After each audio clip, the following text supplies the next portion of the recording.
Yo! Welcome to 2025, everyone! Welcome!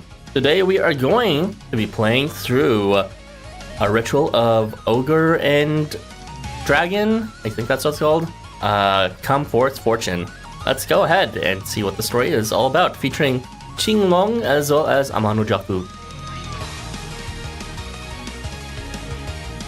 If there's anything odd with the sound, let me know, but otherwise we'll jump right into the story, which is, as you should know, going to be a bit longer than previous New Year's stories.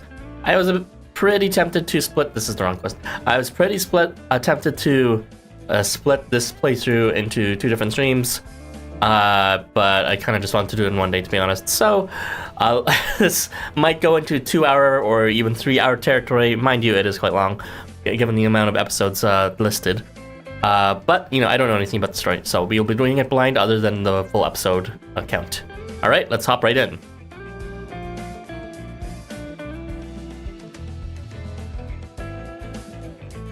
I don't actually know the feature cast besides Amanojaku and Qinglong, as well as the summoners. I probably should have reviewed what Qinglong sounded like, though, but too late now.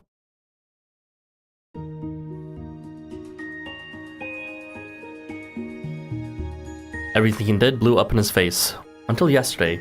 That is simply how life went. And Amanojaku is a contrary ogre, one who always does the opposite of what's ordered. His nature as one rang through. Since sentience, he would do nothing but oppose expectations. Interesting, so they use Amanojaku as a singular of a larger group. They don't often do that and usually treat entities, mythological entities as a single entity. So this is the first one I can really think of that they did like one of many. For the longest time, he wished for normal achievements. Normal results, all without considering where the normalcy everyone around him had in mind lay. A being called an ogre and feared as a monster, the youth tried mimicking normalcy. Yet the more he tried and the harder he worked, the more everything he thought he did in benevolence, everything he thought went well, simply flipped on him. He got the opposite of what he'd expected and strived for. He came to realize that the rules of the world, of reality, were absolute. The way they foisted onto him could not be opposed.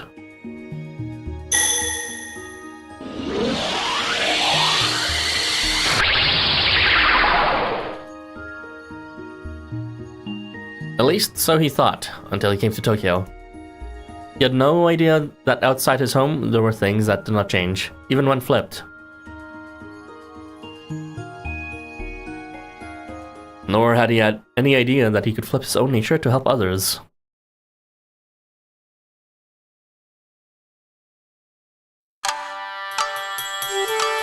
Come forth, Fortune, a ritual of Dragon and Ogre.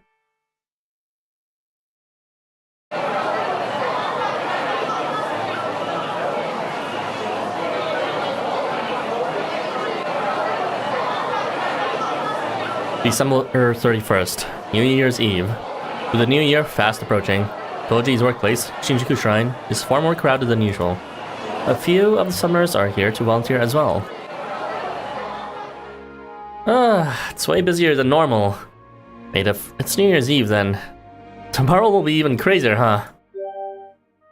Indeed, it feels like we're getting hit by Obon and New Year's at the same time. More like heaven and earth have flipped. But that's a spoiler for chapter 13. There used to be the tradition of Toshigomori, where people would lock themselves away inside shrines from New Year's Eve to New Year's Day. As part of that, some folks will come to do their year shrine prayers at the very end of the year instead of the very start. Gratitude for the year, resolutions for the next, all that.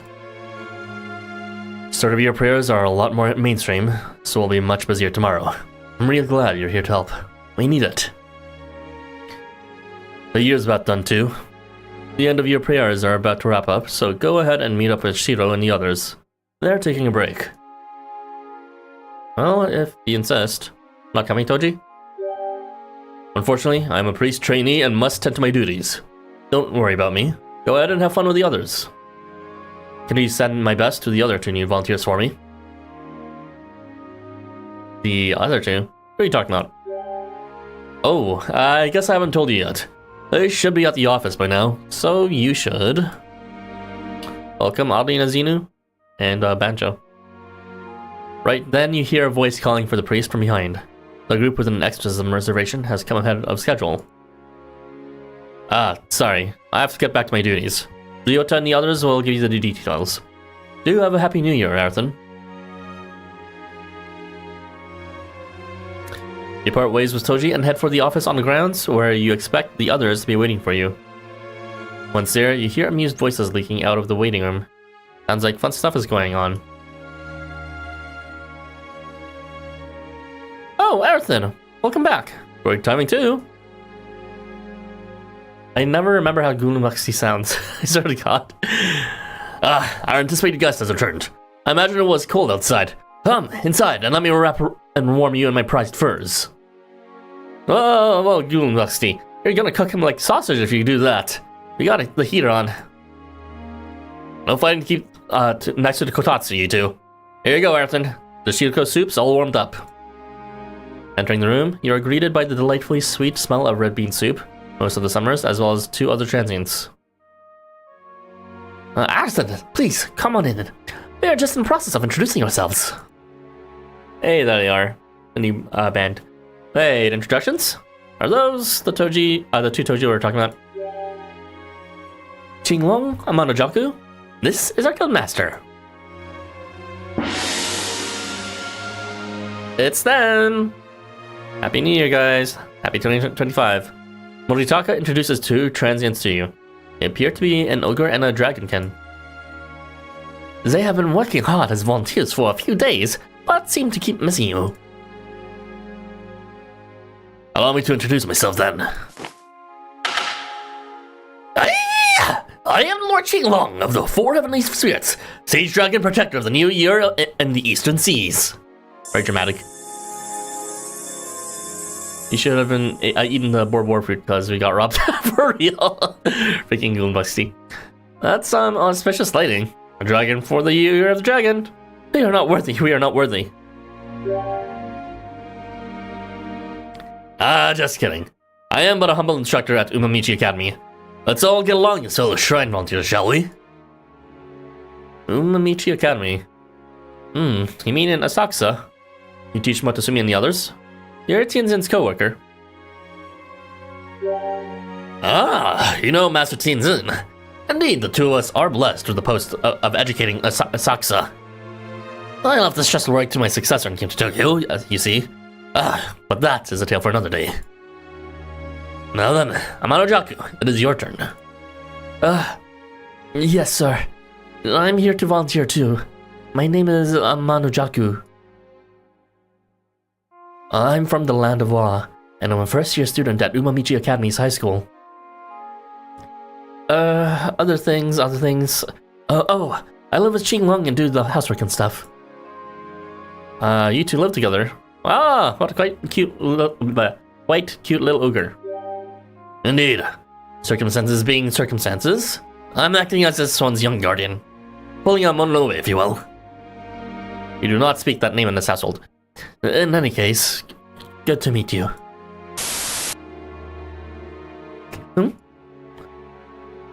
What? Is something the matter?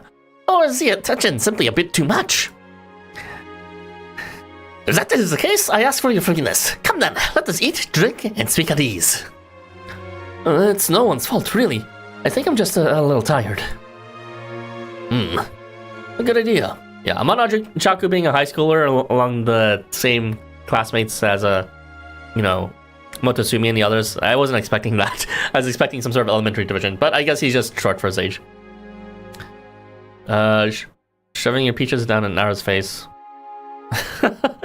Well, feel free to send that over in DMs if you want. A good idea. We haven't had much more than a light dinner, and both of us are famished. Could we have had another helping of Shiroko? But of course. There's plenty more to enjoy, so have at it. Come on, Arthur. Eat up too. Enjoy the soup to your heart's content, Master. Let it rejuvenate you for the coming tasks. As annoying as always, Goombuxy. Squeak, squeak, squeak! Alright, devils. Alright, you'll get another bowl. This is your third, so you're not getting any more. Nom nom nom. Hey, where's Akio? Who cares about Hanman? Akio apparently had trouble fitting in at the moment. We'll have to be sure and compliment him later. Oh, right. Before I forget, Inaba's coming to help out on New Year's Day afternoon. Yay, Inaba! He's coming. You sure have a lot of friends. It looks like they all get along well, too. Hey, you're included in that. You may be from a different school and guild, but we're all here together. That makes us friends. Thanks, Ryota. Yeah, I'll do my best to be a good friend. The group helping around the shrine enjoys their brief chance to take a break in the congenial atmosphere. Making up for the time they couldn't talk while preparing, they chat about what they left undone this past year and next year's resolutions. Of course, there can only be training. As my master servant, it can but charge full speed ahead. As eager and boring as ever, Golden Maxty, I can't let myself fall behind either. We must train in the wintry mountains in years to come then. Let us let iron sharpen iron, Moritaka. That sounds fun. Training out in cold? Let me get in on some of that. Certainly, if you can find the time next year, you don't have to stay behind for remedial classes. Though really, you need to start by actually showing up too. Come on, Chairman, go easy on him. Say, Harrison, do you have any New Year's resolutions? I want to save a lot of coin. Can't really decide. Give me a lot of coin, actually. Yeah, I'm with you there. Health, grades, and let's not forget sweets. There's so much to focus on that I can't just pick one. A wonderful problem to have, is it not? It is good to have many hopes, many desires. My resolution is to broaden my culinary horizons here in Tokyo. Food is an important building block to one's mental health. And supping on delicious dishes is a hobby of mine. Oh my god, I cannot do the voicing of Qinglong properly right now. I did not clear my throat before the stream. Are you a bit of a connoisseur of the culinary arts, Mr. Qinglong? Well, I know a bunch of great places. And I mean, a bunch. Yeah, we believe in Ryota. Oh, truly. Wonderful news. I do look forward to what you have to share. Mr. Qinglong, I think you should worry about your physical health a bit more. Your belly's been getting a lot more abundant lately. You might die of a heart attack. Oh, shut up, you fat shamer. Come now, it is a New Year's Eve. I can stand not to be subjected to weight lectures on this most auspicious day, at the very least. Besides, don't you know this figure doesn't just happen on its own? It happens to a lot of bitches, mind you. But besides, denying oneself too much is poison to the mind. The meals you make are wonderful, of course, but oh, the heart desires a variety.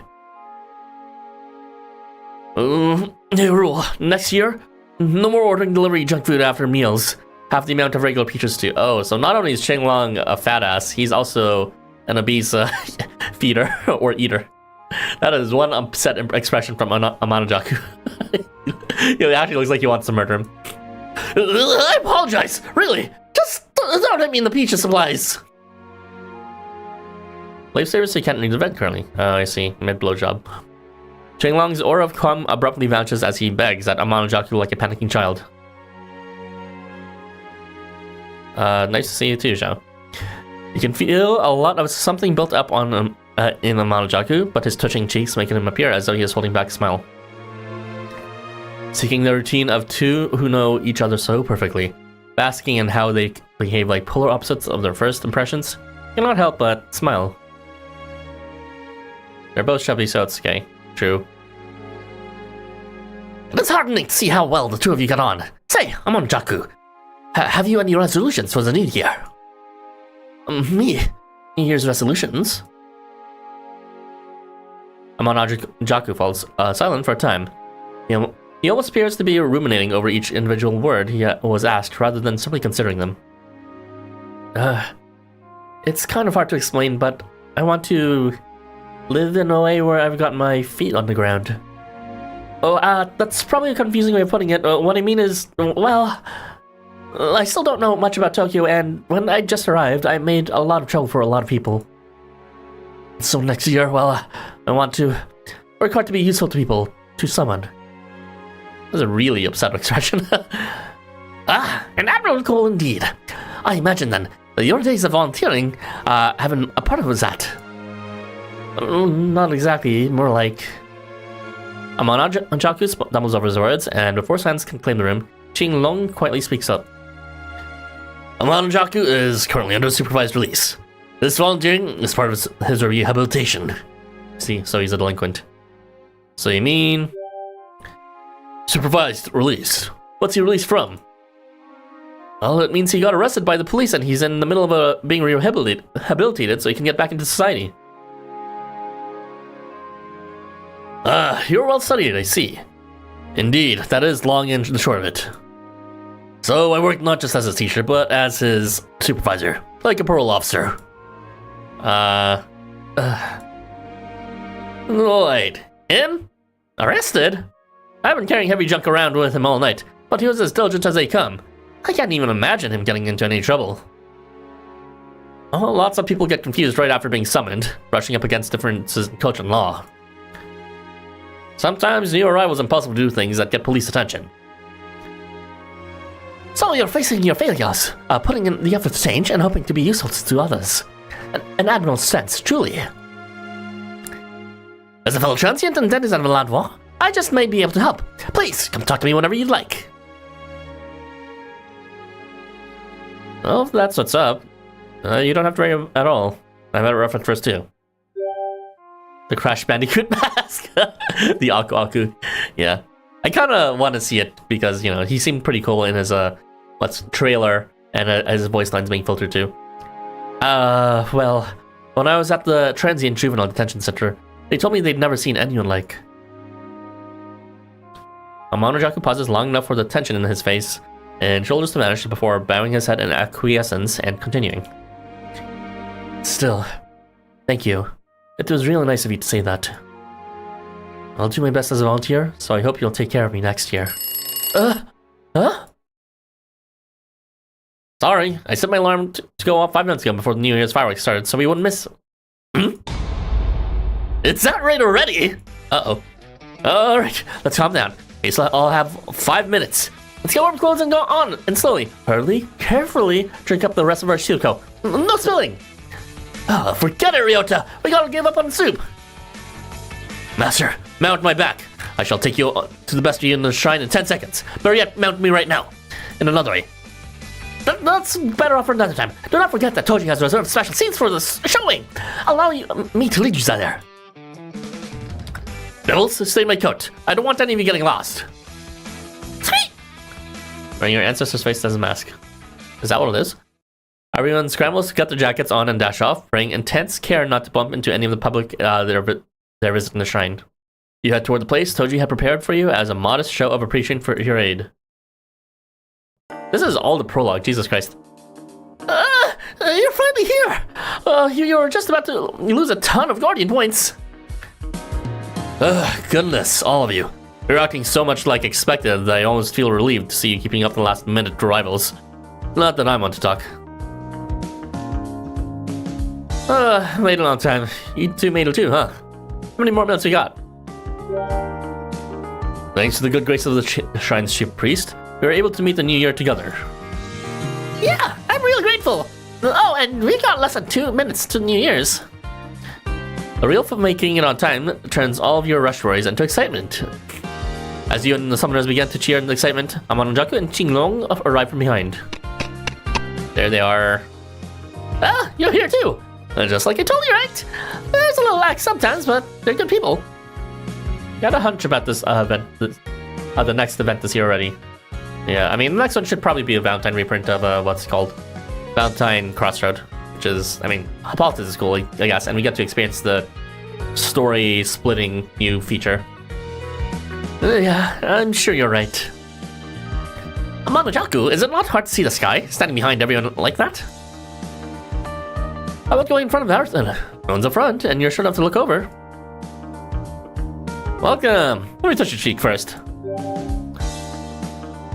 Go ahead, off with you. I'm the tallest here, so I don't mind being in the back. Got it. Thanks, Arthur. What was that thing I felt when we shook hands? It felt so familiar, yet so new. I don't think I've ever watched fireworks with someone like this before. You all chatter about how fast time goes and how quickly the new year went as you spend what's left of it. With 30 seconds left until midnight, conversations naturally die down as everyone waits.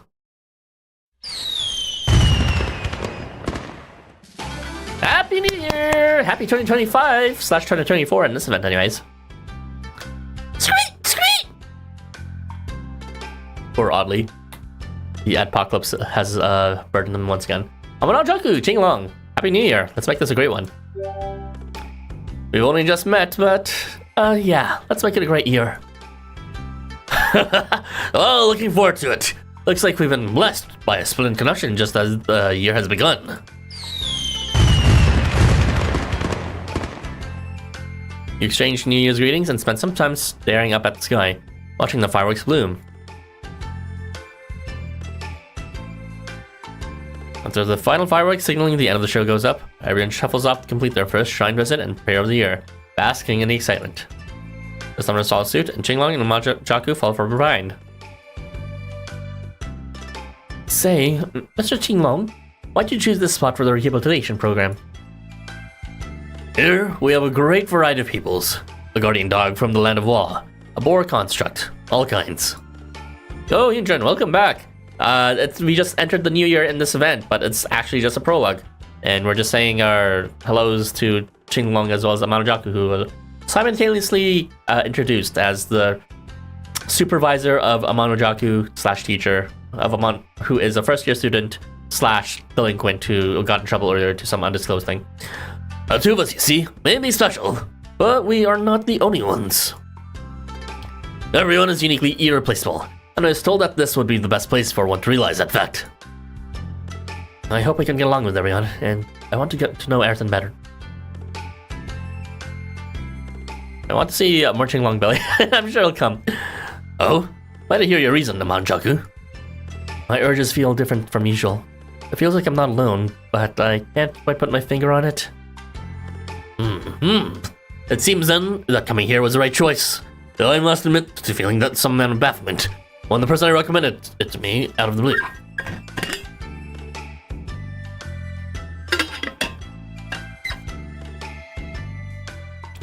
I wonder if it was Tianzhen who recommended this. I shall pray that this will be as blessed as a New Year season as the famed Fushi of Penglai said it would be. Oh, it was Fushi of all people. Jeez. Achoo! Oh, did someone call my name? It really is cold out here. Perhaps I should have stayed home after all. No, come now. You were always active. You were never a child to come home when New Year's week was in full swing. Just wait for me, my dear sibling. You'll have a splendid New Year's week with your big brother, Yugi boy. Okay. Mr. Qinglong, is this Fushi a sexual predator, a real character? Oh, right, indeed. Well, you'll be meeting him before long, don't you worry. Now then, let us pick up the pace a touch. A crowd this size would be easy to get separated in. Qinglong and Amanojaku catches up to you. Right then, Toji calls out to your group. Sorry to interrupt your fun, but could you help me organize the lines of our visitors? We'll likely have to deal with the people getting lost, so I want as many helpful hands as I can find. Time to begin in volunteer work. How about everyone? Shivers in a bad way. Same. We knew what we were getting into when we came to volunteer, so worry not. We will get used to it. See, Amanojaku? Now do you understand they're good for it? Yeah. Hey, I think I'll help too. Great, come help. No need to push yourself. You can rest if you get sleepy. I'll be okay. I'm pretty confident in my stamina. Okay, so far so good. Please don't flip things over. I'm begging you. Oh, Mr. Qinglong. I know it's New Year's, but I don't want to haul you around drunk, okay? Is he drunk? What the fuck? After warning his beloved mentor not to let himself go at the slightest opportunity, which the man loves doing, Amanojaku keeps working, his emotions a slurry of anticipation and worry. With two transients in tow, New Year's week begins. It's sure to be twice as chaotic as usual, and twice as long, given the episode length. Hold on, I need to powder my nose. AKA, I need to sneeze.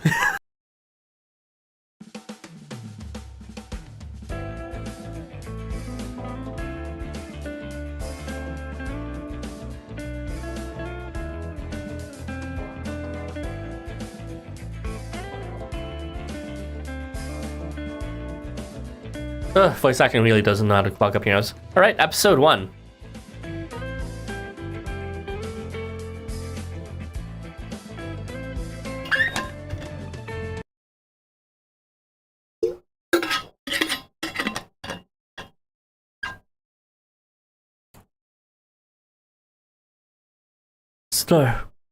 Master!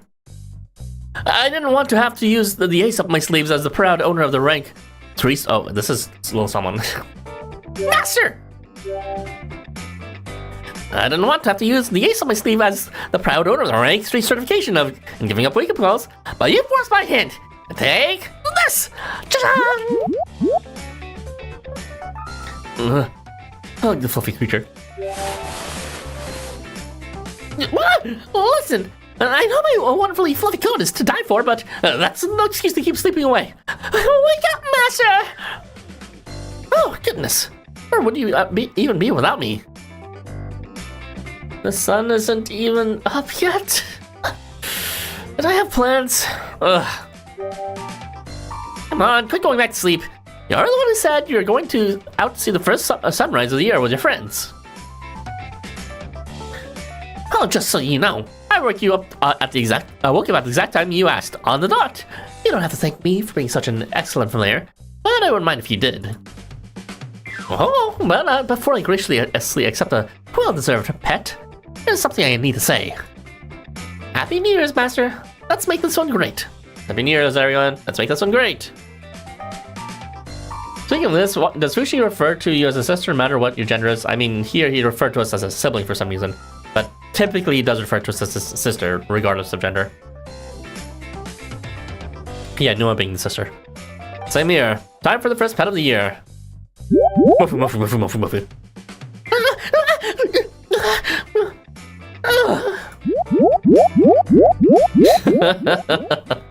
I love a little someone. Wrapping up your New Year's greetings, you finish up getting ready. You find a message from Shiro and the others hiding among a flurry of New Year's wishes on your phone. Apparently, everyone is drying off Amanojaku after his post-morning practice shower. They want you to go to the shrine ahead of them and let the waiting Qinglong and Amanojaku know. Your mind's set to others, so you guess if you're male, not just, it falls to sister. Kinda weird. That is strange. You oblige, heading out of the dorm and onto the streets towards Shinjuku Shrine. It's time to be alone with the new characters. You know what that means? Hi, Jinx. Ugh, gosh, it's cold. Oh, so sleepy. It's very good. Right as you leave the school, however, you immediately hear the powerful flapping of wings coming closer to you. Ophion jump scare. Alright, it is the Year of Dragon. I guess we'll be seeing a lot of dragon cameos. How does he sound? There you are, my spouse. I'm sure you are overjoyed, for your life partner has come for you, right as the new year dawns. Ophion jump scare. My special attack. Happy New Year. Ugh, this soon? Pretty charming. Did you wait in disguise the entire time? Formalities and tradition only are more important for the married. Happy New Year, my dear. Oh, I hear that in the culture of this land, it is now the Year of the Dragon. Oh my god, my fucking voice, I'm dying.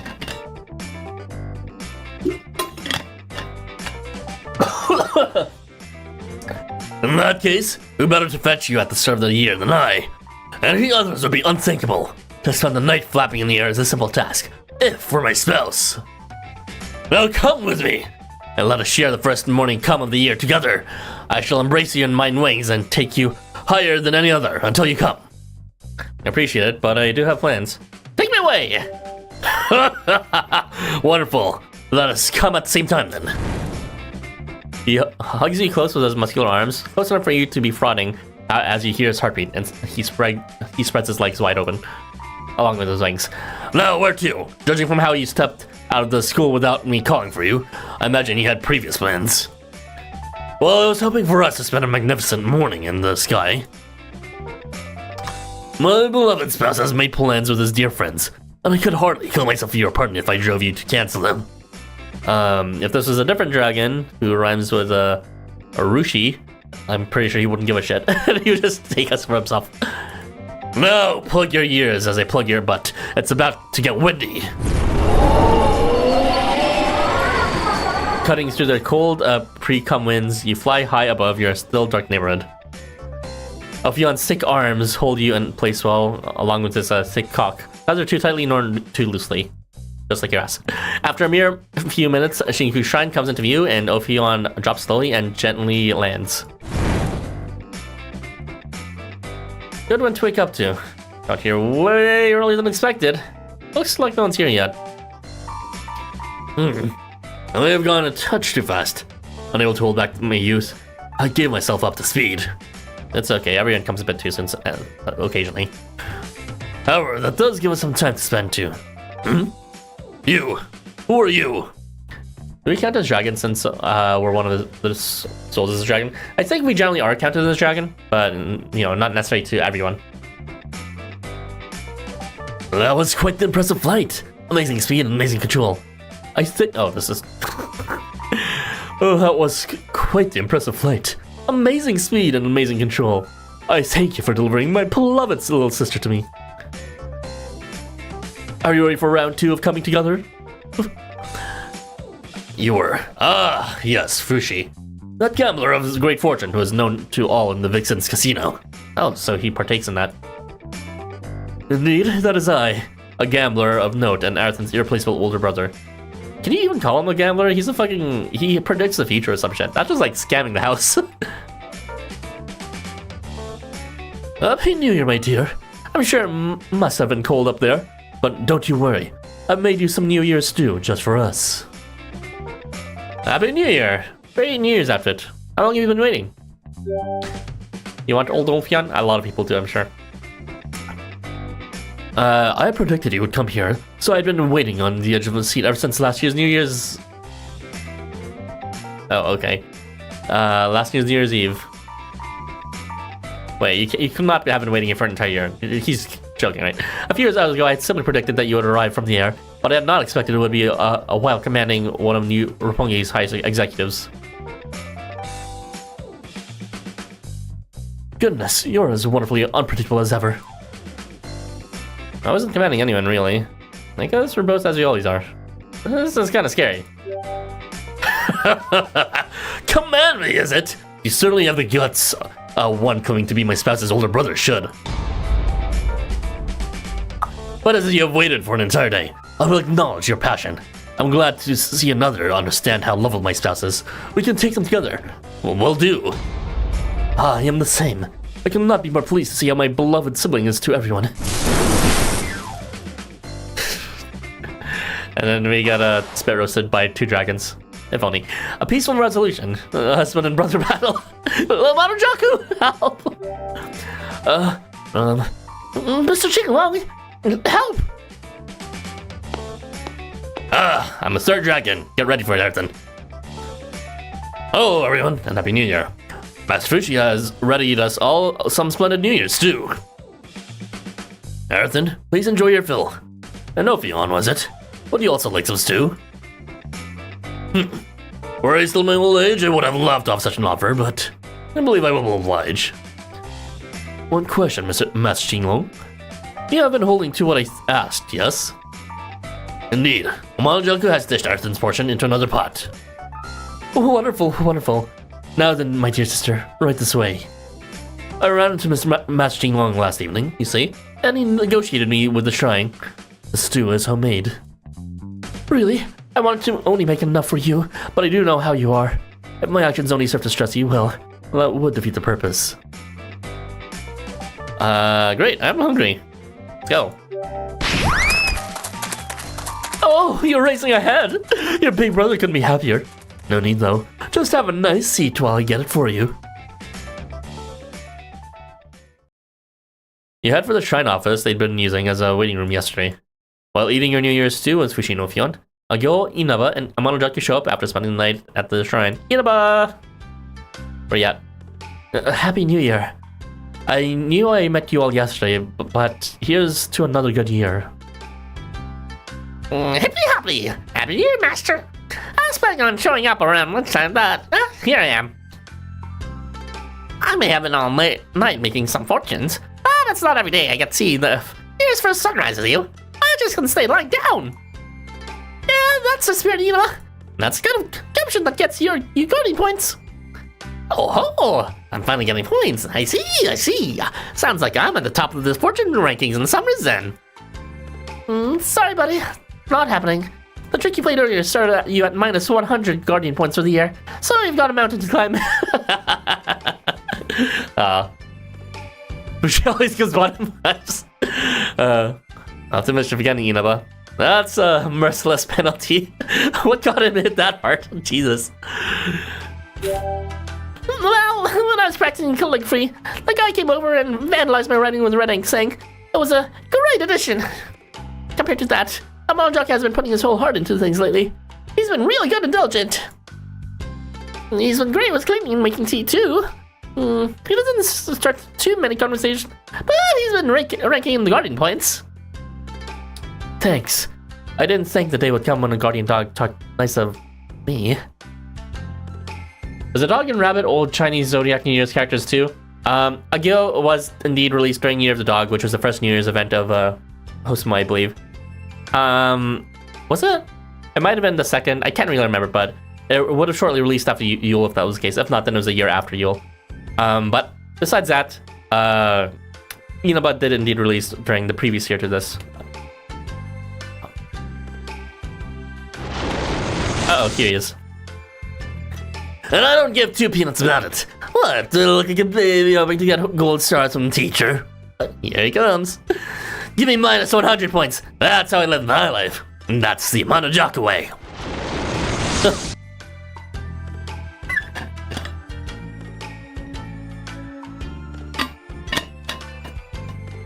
There's gonna be a lot of drinking water in this. Feels like I just saw flash something. Like the world flip for a second. Word flipper, if you will. Hush now, we were not supposed to mention other gachas. There's then. Amanojaku, what's up? You look like you both taken a blow to the belly. Nothing. It's nothing, really. That was close. We're all pretty soon this time, though. This felt like 180, though.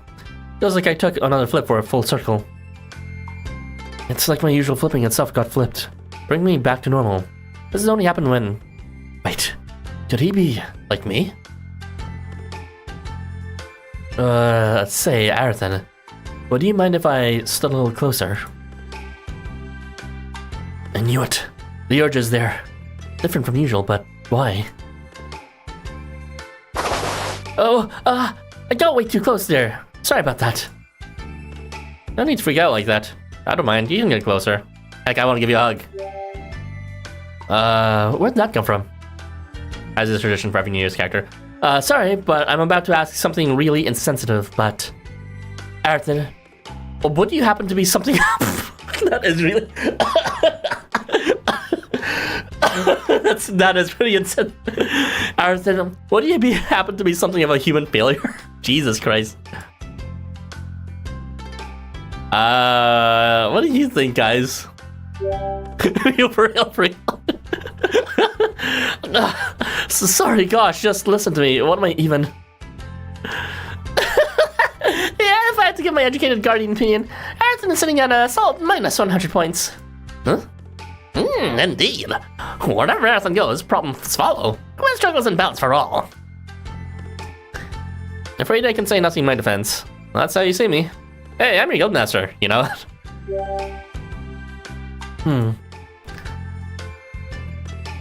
Hey, Arathan, let's get something to eat after we watch the first sunrise. I gotta have some nice New Year's soup. Hey, looks like the others made it while we were yapping. Right on time too.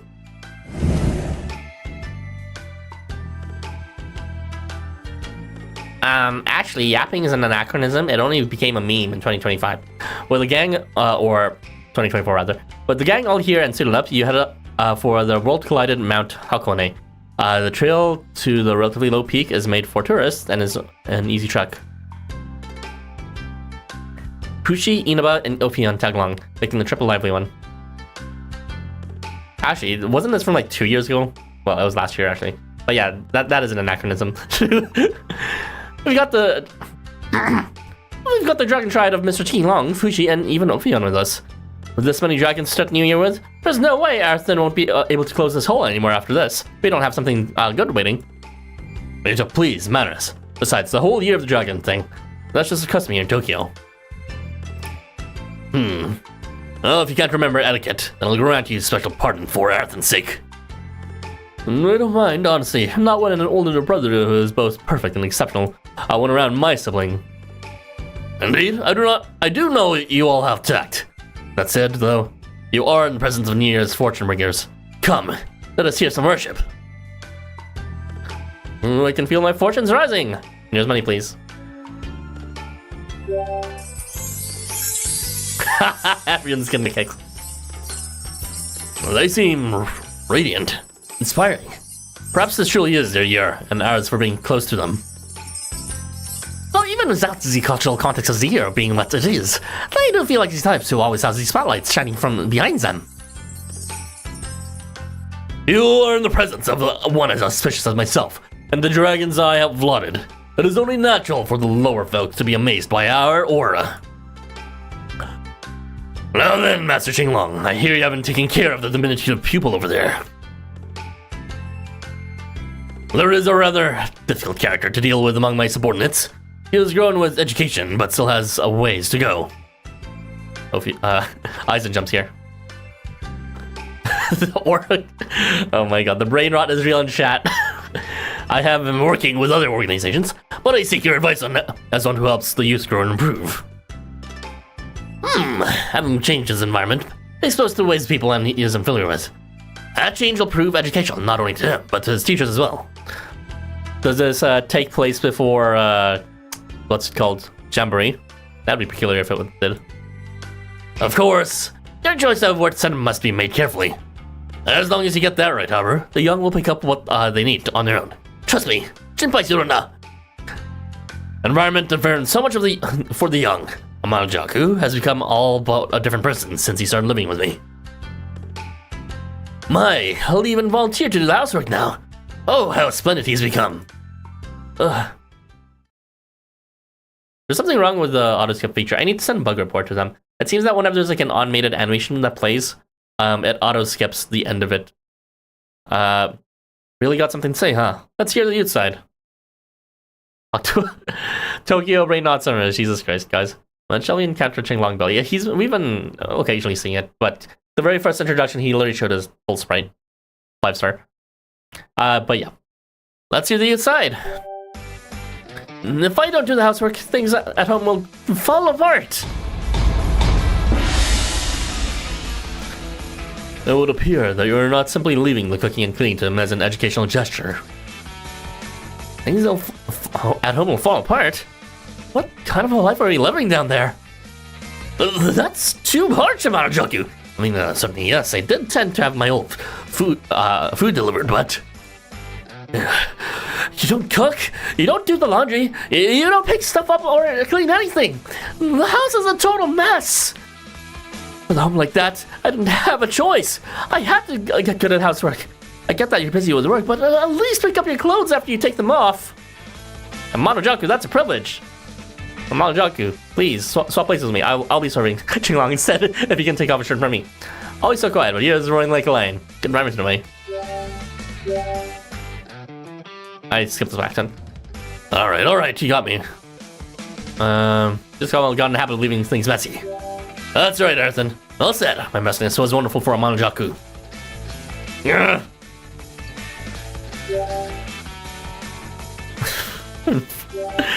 That is an awful way of taking it, Qinglong. Okay, that's kind of a thing. I mean, I didn't know it's possible, but like, my points are kind of like slightly decreasing for Qinglong and going higher for Amanojaku. Who knew Qinglong could be such an ass? Leaving things messy, okay, son. Jesus Christ.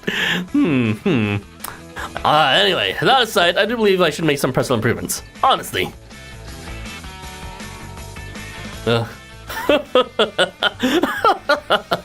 Oh, forgive me, I simply knew you back in the Pengla, you see. Seeing one of the great sage dragons being scolded by a boy so young is simply... Who's she? That's not something to talk about in front of the children. You spent a good 15 minutes or so on a comfortable mountain trail. Time that passed quickly with pleasant conversation. The group makes it to the mountain peak without anyone being terribly tired out. You find yourself surrounded by other transients and app users, all looking east in anticipation, all wanting to see the first sunrise. Your group happens to find a perfect looking spot to wait at too. I'm glad it's nice out. Oh, and if anyone wants a heated compress or some warm tea, just ask. Well, that's our chairman. Always prepared. Me and Toji will take care of take a compress each. I would like some tea as well. I'm grateful for how well prepared you are. Moritaka sighed. You musty? Are you sure you're not cold dressed, or rather, undressed like that? Not at all. In fact, just knowing that I'll be able to see the first sunrise as my master has my bowl burning like magma. Moritaka, let me refer. Amanojaku, you okay without a compress? Can I have some tea? Come here, Fur. Arson, could you not run your cold hands down my neck? Calm yourself, tail of mine. I'm not expecting anything, honestly. Help me! Are you sure you aren't cold, Amanojaku? Well, as a token of our meeting, take this! Well, I entered the list better. Take this! Take this! Hey, knock it off! The poor guy's not liking that at all. Come on, Inaba. I told you need to get permission before forcing your fluffs on people. Yes, it's good to start the year with a bit of bustle. I agree.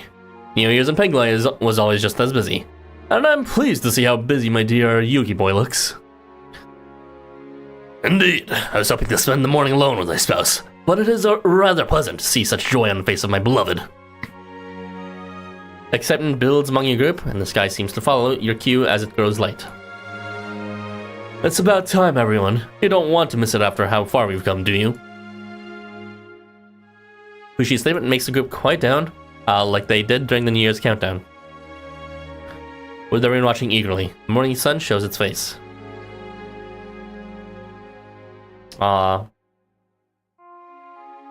It's so beautiful. I don't know how to describe the feeling of looking at it. Waking up early was certainly worth it.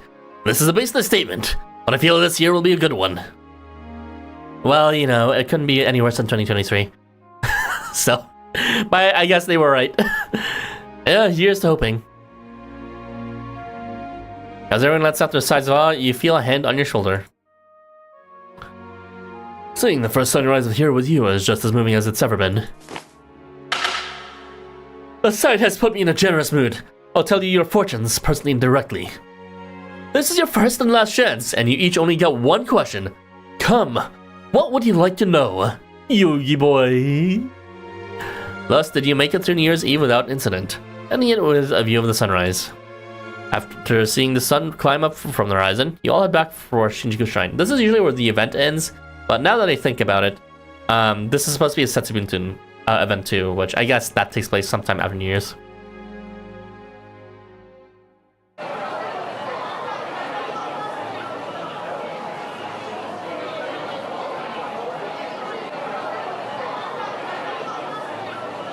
The prayer line starts over here. What's the bathroom? That would be in the building over. Here comes the sweet sake. Certainly. Would you like? Got it.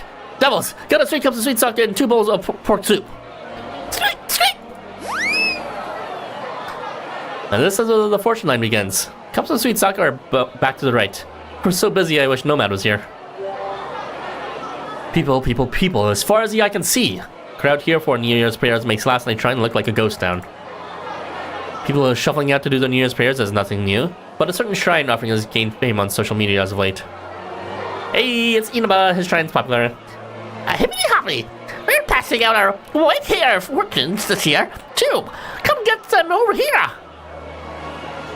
Hippity hoppity! Oh, you're even cooler in pictures. Oh, that's the boy saying it. Oh, you're even cooler in pictures! Can I shake your hand? Oh, and come take a photo too? But of course, young one. Come, right this way. Who knows, perhaps you'll find yourself blessed. Or something of the sort. Mr. Ching, You're looking real good in that costume. Aren't I though? An acquaintance recreate the outfit I wore back in my old world. Two things had gained the attention of the Tokyo youth. The white hair fortunes that were written in modern language and had a high rate of prediction, and a zodiac year appropriate dragonkin. The ultimate duo! Qinglong Inaba, gotta love to see it. But Qinglong's really getting into it, and was really popular too. Is it break time yet? Jonathan, I, Hanwan, have arrived to give you my aid. At Qinglong's request, Hanwan said he'd come as volunteer. Now leave the guidance to me while you take a break. Hanwan takes over, allowing you and Amanojaku to go on break. A few of the others are probably on break as well, but meeting up with them in this crowd won't be easy. How about we go get some fortunes? And drink some sweet sake. Come on, Amanojaku, let's go. Oh, sure. Let's go, Arthur. Slipping between clumps of visitors, you make a circuit of the shrine grounds. Sweet, found you. Who dis? Oh no, it's the disgusting rat. I don't know how he sounds actually. How does he sound? Whatever. I'm gonna make something up. You look pretty busy, so I'll keep this brief. Happy New Year's, Arthur. Otters all sound like tails.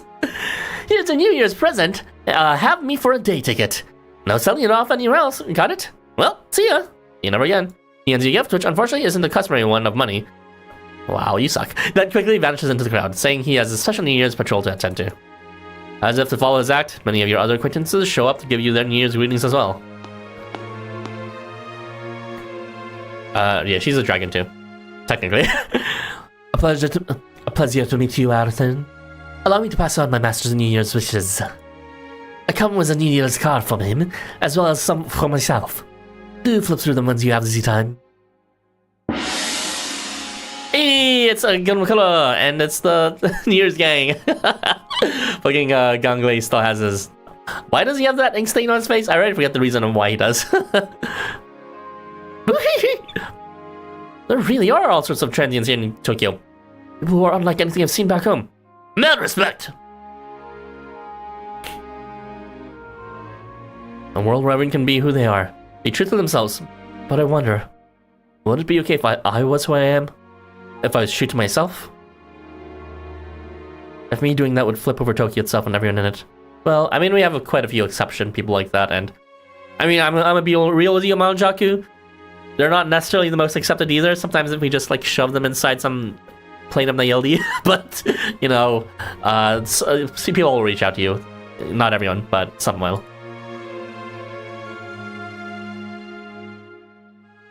And this is your first and last chance, and you each only get one question. Come, what would you like to know? Your fortune says that if you do not let the opportunity slip past, the path will open. If you encounter a fork in the road, perhaps you should take a step forward without fear. What kind of fortune cookie nonsense is that? Uh-oh. He's going Hulk. I'm hulking out! In the wise words of Marvel Rivals Hulk. Alright, episode 2, let's do this.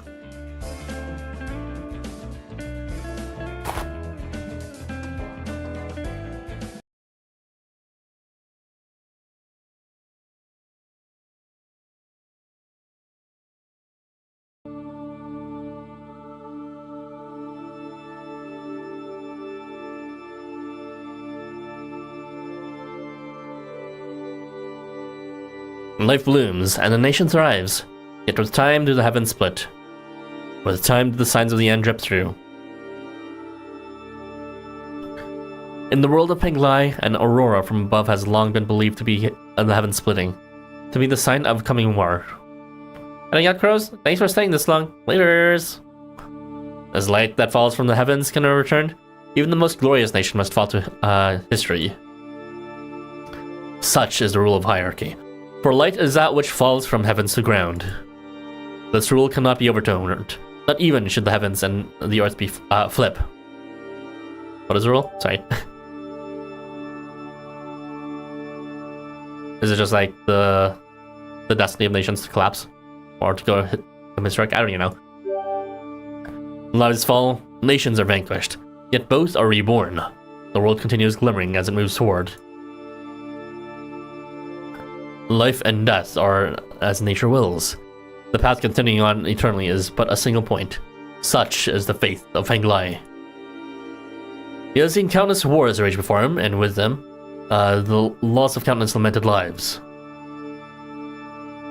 As if the heavens and earth had overturned, the Azure Guardian Dragon simply watches with the castle at his back, sighing at what he sees. I had known their destination from the start, indeed. To walk the path of endless wars to promise one's own destruction. Certainly, death comes to all mortals, no matter their struggles. The Azure Dragon, Guardian of the East and Master of Spring in Penglai, speaks with distant eyes. As one who brings spring forth to fresh lands, he had a fonder love of mortal life than the other three guardians. Why must they fight? Why must they suffer? Why must they sin? Why do they always walk the path of their forebears? Paths. Different paths, perhaps.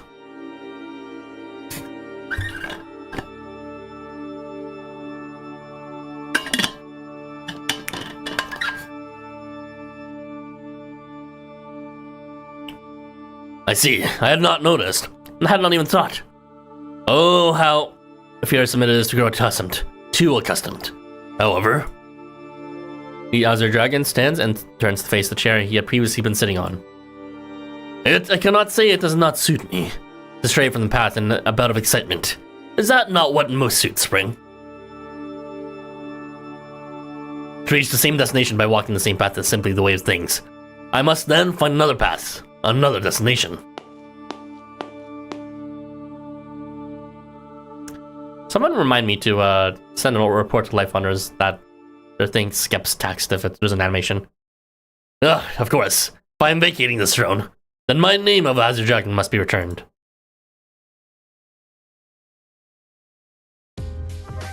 On the day before Setsubun, when winter ends and spring begins by lunar calendar, a month after New Year's fervor has passed, you head for Motosumi's temple on your own.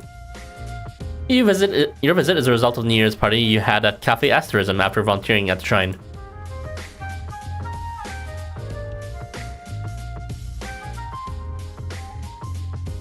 I know you're close to Arathan, but I'm very grateful that you'd let us reserve the whole cafe for the night. Oh, don't worry about it. We're having New Year's party ourselves. Besides, I owe Arathan quite a bit. Indeed. And chalking up to one big reservation allows Shinya to kick back and relax. And thanks to Echo coming over, we have a whole lot of food on offer. More than enough for everyone to eat their fill. Go ahead, dig in. I was only planning on helping out a little bit, but if you insist. Future volunteer plans pop up as a topic during the party conversation. I have more volunteering planned next month, Shipley told. One of my people is running an event around Setsubun at the temple. How about you all take part, if you have the time? We'd love to have you. Yeah, it'd be really strange to have people I know around, so if you have the time. The Setsubun? That's an Tokyo where people perform ritual to ward off evil spirits, right? In essence, yes. If the idea tickles your fancy, how about joining us? Oh, well, if you'd be alright with me being around. Poor Echo. Why is she hanging around Terra Mighty so much? I forget the relation. And it was like a school function thing. That's how you ended up with your next volunteering gig get behind Motsumi's temple. A solid month after helping out Shinjuku Shrine. When you step through the gate, energetic voices greet you. You want the other four guardians, you want a complete set. Oh, is that who the other two guardians are? Tiger, Turtle, and Phoenix. Oh. Is it that thing? I think I'm familiar with that, actually. There's like a set of raid bosses in Final Fantasy that had them. Oh, if it ain't Arathan. I was real excited when I heard you'd be coming around. It's been forever, Arathan! Love to volunteer with you! You two are here. Great. During repair stock model, you volunteer Kagutsuchi? Yeah, Motosumi asked me to come set things up and carry stuff around. We had so much stuff delivered in batch after batch that I can't wait to see what we start. Oh wait, that's Kagutsuchi. We had so much stuff delivered in batch after batch that I can't wait to see what we start. Well, I just got it myself, but I'm glad to see you are so... Fucking nice. I just got it myself, but I can't do this. I hate this. I'm so glad to see you early in the game. Akira's look comes over to Kagutsuchi and his nose begins to twitch. Kagutsuchi probably has one of the most harshest voices on me. Jesus. What's the matter, Kagutsuchi? I'm not gonna say that's one. I've been keeping up with laundry. Oh, two dragons, I see. Oh, it's just... I spelled another of my own for just a second. It's not every day I catch a whiff of one of my own, my kind. Oh, ogres. Weren't there a lot in Asakusa? Well, what I mean more specifically is those like me who have connections to Takamagahara. There are plenty of ogres in the world, but those from my homeland of Takamagahara are they who slay gods, who overturn the rules of the world, and who banish the sun. Right, so there's plenty of ogres from the land of all, but not Takamagahara. Interesting.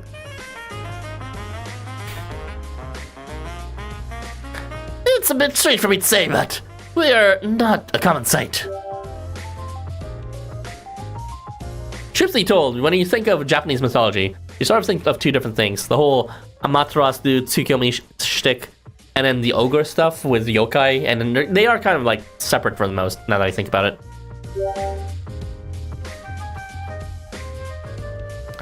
Oh, sorry to go on like that when you're already in a hurry. I'm sure it was just my imagination. Right, just my imagination.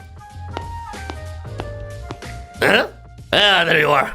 The other four of your friends are inside already. Go on in. That's more than I thought, I figured. When you enter the temple grounds at Motosumi's urging and look around, you quickly catch sight of the three of them.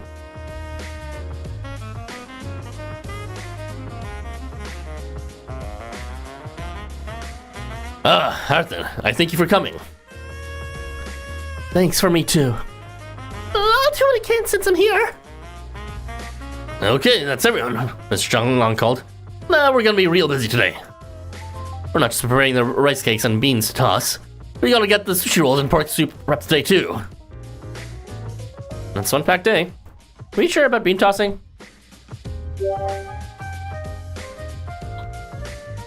Bean tossing? When there's so many of us around? I know. Bean tossing is a tradition for casting out ogres, and faith is that tradition is particularly strong in Tokyo around this time. Meaning they'll actually hurt, I get it. Trust me though, I've got a plan. Something to make it fun for the ogres, humans, and everyone in between.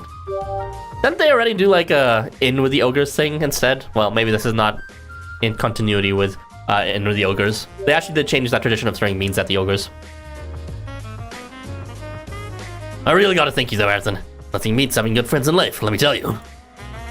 The reason we were able to go so hard with supplies was that your big bro dumped charitable donations on us like you wouldn't believe.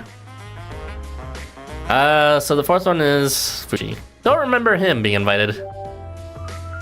I only learned it was him a short while ago. I guess he didn't tell you anything either. Oh, here you are at last, my adorable Yugi boy. Allow me to answer your question before you ask it. I predicted that you would come here today, of course. New Year's and Setsubun are both days of warding off evil and the disaster while calling forth fortune. As your dear brother, then, it is only appropriate for me to make both perfect for you. Yeah, let's just get started. Well, if you're here, you're helping. You like that outfit, huh? Jump scare, yeah. In Shintoism, kami are just worshipped, a yokai in some readings. Interesting. Well, this is the year of the dragon, is it not? The Lunar New Year is in but a few days, too. And I'd like to take any occasion I can cloak myself in such wonderful garments. My base 5-star got redrawn to that, With all the volunteers gathered, you immediately split into your work roles and get to it. Amanojaku, Kagutsuchi, and Takamaru carry the supplies and goods delivered to the temple. Pushi, on the other hand, who ordered the goods, provides the signature and other needed administrative actions, while Motosumi and Echo ready the tools for use on the day of. For your part, Mototsumi asks you to go on errands with Qinglong. He leaves the temple behind. Whisked along in Qinglong's car with him at the wheel. A car, okay. I don't know, I was sort of expecting he'd fly us around, but then again, he is a fat truck. And your destination is Setagaya Agricultural Academy and Setagaya Ward. Mototsumi wants you to pick up a delivery. I haven't been privy to the details, but we're told to pick up something here that I will need for bean tossing that even our ogres can enjoy. Now, Mototsumi is a people I do rather trust, so I'm not at all worried about this package. I simply can't wait to see what it is. I do hope this will prove to be a nice little opportunity for Amanojaku to interact with more with others and to grow accustomed to social interaction. He got no wings though. I mean, he's still a dragon. It's like, you know, those Eastern dragons don't typically have wings, or sometimes they don't, and they can still fly. But you know, the idea of people driving around in cars is always like, it is a bit like disruptive, takes you out of the world. But I know they did it during the New Year's for Year of the Dog as well. At least the one featuring Suffocate. I forget which one that was. Maybe that was where they go. Usually when he's out doing his rehabilitation volunteering, you see, he tends to distance himself from those around him. Well, if he's too fat to fly us around, maybe we could jump on his belly and then we can bounce to our destination. I guess it's not something to enjoy. It does seem difficult, Mr. Qinglong. Spoken like a true parole officer. I do my job, honestly. While pushing my housework on him, certainly, and perhaps indefensibly so.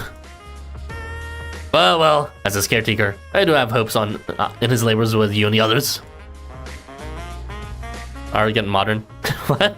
After all, he's the one who requested that you join us.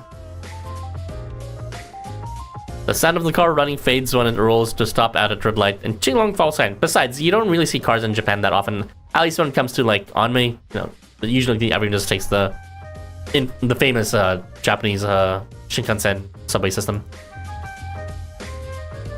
He looks like he's gazing far off into the distance as he stares straight ahead. As his parole officer, I cannot step beyond the bounds of aid. Our ultimate goal, after all, is guiding our chargers to independence. Qinglong probably driving a Honda Civic or something. I cannot imagine it. Amanojaku showed... actually, I can't even imagine more, because last time we were driven by someone else, some unknown NPC, but this time it's actually just Qinglong driving. It is a bit absurd. Amanojaku showed interest in you and wished to see you more. That is why I know I can put my hopes in you and in your group. For his rehabilitation. Or some other hopes of yours? Forgive me. You listen a little too well, leading me to reveal too much. I don't mean to imply that Amanojaku's rehabilitation relies on you. Just think about the selfish wish I bear in my heart. Hope I am simply projecting onto you, even though that is quite literally what I am aiming towards. We still have a ways to go before reaching Setagaya Academy. How about hearing me out, to pass the time? Aye? Before coming to Tokyo, I wandered from town to town. I sought to know people and see where they went, all to find my own path. Is this even Qinglong? I hated those I found. At times I would give advice on agriculture and medicine. Other times I would mediate arguments and quarrels. On one such day... Yeah, it is.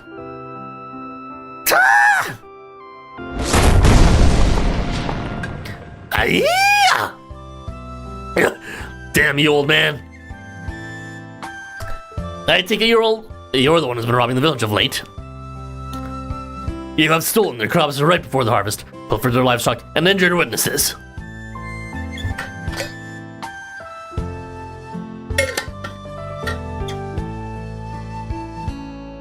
For that, you must see just punishment. Take this, Dragon Belly! And then he dies. The village had been saying had finally begun to recover from previous year's poor harvest. A certain thief, however, would show up time and time again to pilfer the crops.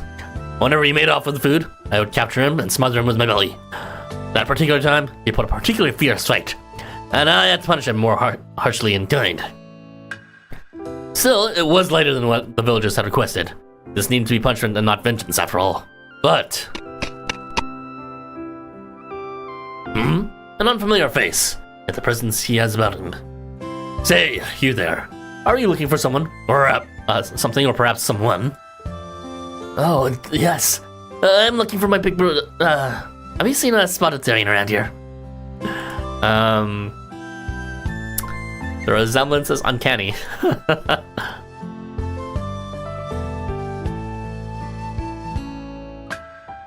The child told me that he and his brother had grown up peacefully in a loving household, but that a flood had claimed both their village and their parents. He had been surviving thanks to his brother's work, and when he failed to come home, the boy came looking for him. The little brother had no idea. He could have asked for help. I heard later that the brothers had simply asked for help at first, but were turned away immediately. The older brother began his bandaging soon after, keeping the younger in the dark. Ironically tragic, isn't it?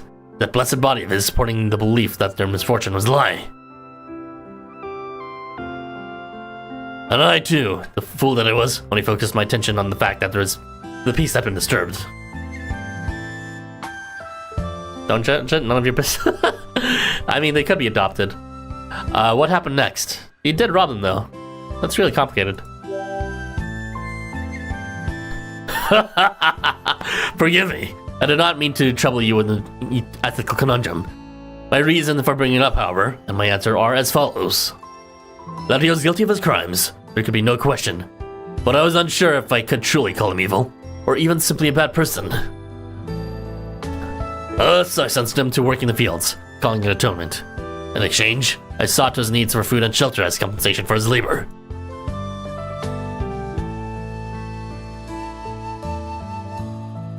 Seeing as this harvest is as bountiful as ever, I can hardly remember those years of famine this village suffered. The time has come to make my choice, however, of settling here or journeying once again. Master Qinglong! Ah, it's you. You seem to be doing much, but... I'm a father now! Oh, it's all thanks to you, Master Qinglong! Oh, goodness! Thank you for letting me know. I'll come to celebrate later, so go to your family. They need you now. Unless the mob overgrows population becomes a problem. Though he had started his efforts for the sake of his younger brother, the elder brother quickly became a diligent worker, the whole village acknowledged. Eventually, both brothers lived lives one could objectively call abundant. This is simply one of the many possible outcomes that could have resulted. Yet, witnessing it with my own eyes made me consider that even though all paths lead towards the unavoidable end of life, whether you walk your path with tears or with laughter can be affected by those who you walk with you. Even the mob got polite, yeah. I mean, to be fair, the pirate mobs are pretty popular when it comes to dojins. This effect cannot be attained from one who watches from on high, or from one on a path leagues away. No, it is from one who walks alongside you, sharing in your joys and your sorrows. Right, I believe Qinglong's philosophy differs from Tianzin's, where Tianzin sees all paths as equal. It seems that what's called Qinglong sees more so selectively decisive about paths, and adds a certain value metric to each path. With a little scholarship and the aid of others, one can gaze upon the path that lies ahead in their journey, and it becomes possible to choose the bliss they wish to seek. That is why I became Master Qinglong, I became a Dilf. That is kind of funny. You wish you could be the Dilf as much as I am. That is why I came to Tokyo to become a teacher, to give this wish solid form. I really don't get it, but I do feel your passion. You're looking for what you can do, huh? Indeed. Right now, Amanojaku is wagering on that possibility. I am not at liberty to say much about him, but he stands now at the crossroads. For my part, I walk his path beside him, showing him options and choices he may have missed. Ah, forgive me. Becoming rather verbose and quick to ramble is a fate that awaits us all as we grow old. Is there anything I can do? Well, I'm a him too. I wouldn't mind more verbosity. Fascinated by the tales of my journeys? Very well, let us find some time later for me to regale you with them. I do not dislike the teachings of Penglai, the traditions of Wu Wei, or inaction. Yet I cannot help but believe there are other things that to be considered. In any case, if you have the time, do pay him some mind. Thank you for listening to my ramblings. We're just about to stay out at Setagai Academy. Now then, what do they have for us? You head directly for the school's agricultural area as requested. When you reach the pickup point, you spot several carts bearing cardboard boxes accompanied by an Ursa-Syrian. Ah, Mr. Qinglong! Hello there! As always, thank you for selecting me as your trusted provider for all that nature has to offer. Now I've got everything you've ordered. Go ahead and check. Yo, Volo, it's been a while. As always, you two know each other? Well, Miss Qinglong often comes over to buy fruits. Before we get to Mutsumi's offer, Mr. Qinglong, here you go, the usual. Qinglong still switches back and forth, slowly but surely as Volos pushes one of the carts toward them. He opens the cardboard box to see it filled with what appears to be flattened peaches. Interesting. Oh, Qinglong. Such a delectable scent! These are called flat peaches, as you might expect from their appearances. Their flesh is firm, allowing them to be stacked so, and have such a wonderfully strong sweetness and scent to them. Oh, and the texture is simply to die for. Oh my god. These are truly cultivated. Qinglong has made my drifting to Tokyo truly worthwhile.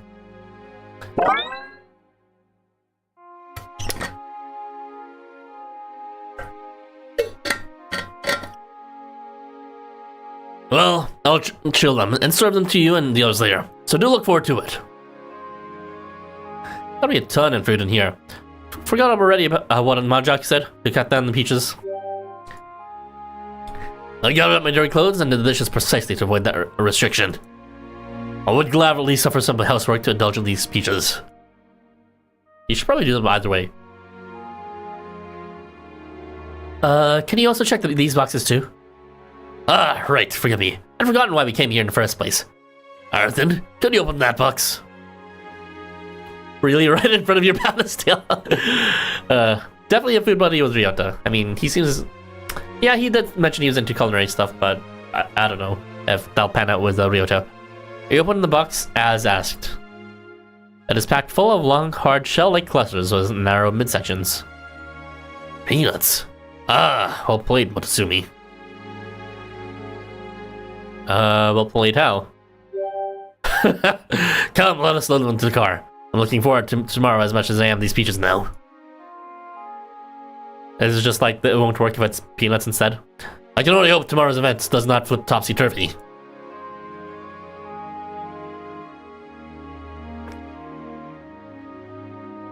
I can't hold it back any longer. I was doing so well this time too. Please, just let it be okay this time. Let things just... Be okay? Like hell I will. Uh-oh. With an upside-down temple visible behind them, Amanojaku loudly divulges his true feelings.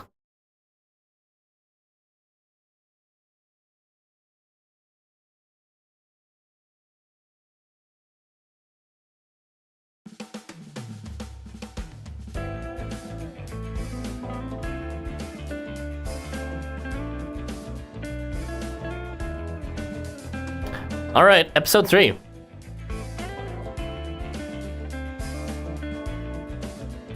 Yeah, we learned that from Satsubun, or rather, in with the Ogres. I thought they replaced the tradition of throwing beans, though. But then again, I actually did forget what exactly they replaced it with.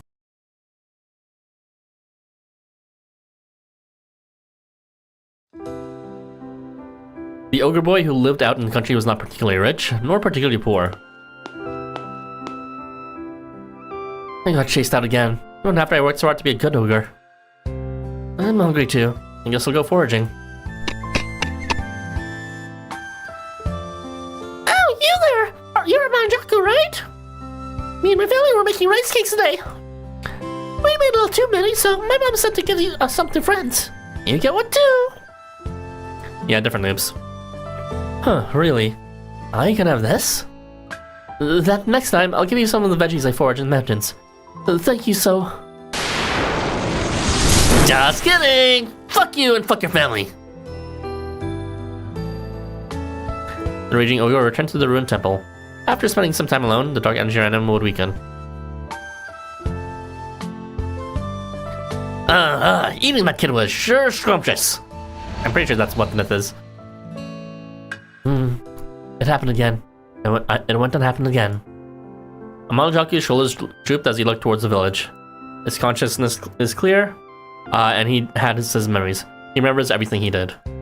His nature, however, will simply flip everything, turning it on its head. That includes the joy he feels in his heart, or the desire he has to make friends. He only realizes things have flipped after he returns to normal, which is always too late. Pulling a Loki. I'll just stop going to the village. I'm sorry. I knew you were trying to be nice to me. I'm so hungry, but I don't have anything to eat, and it's already gotten dark. Guess I'll just sleep. He tries time and time again. All he wants is to live as everyone else does.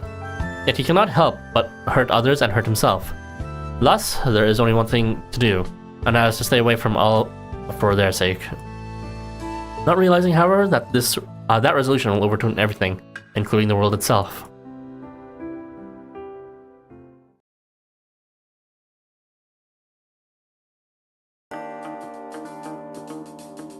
The border between winter and spring, known as Setsubun, arrives. Motosumi's temple has been desperately busy in preparation for the event, starting in the afternoon.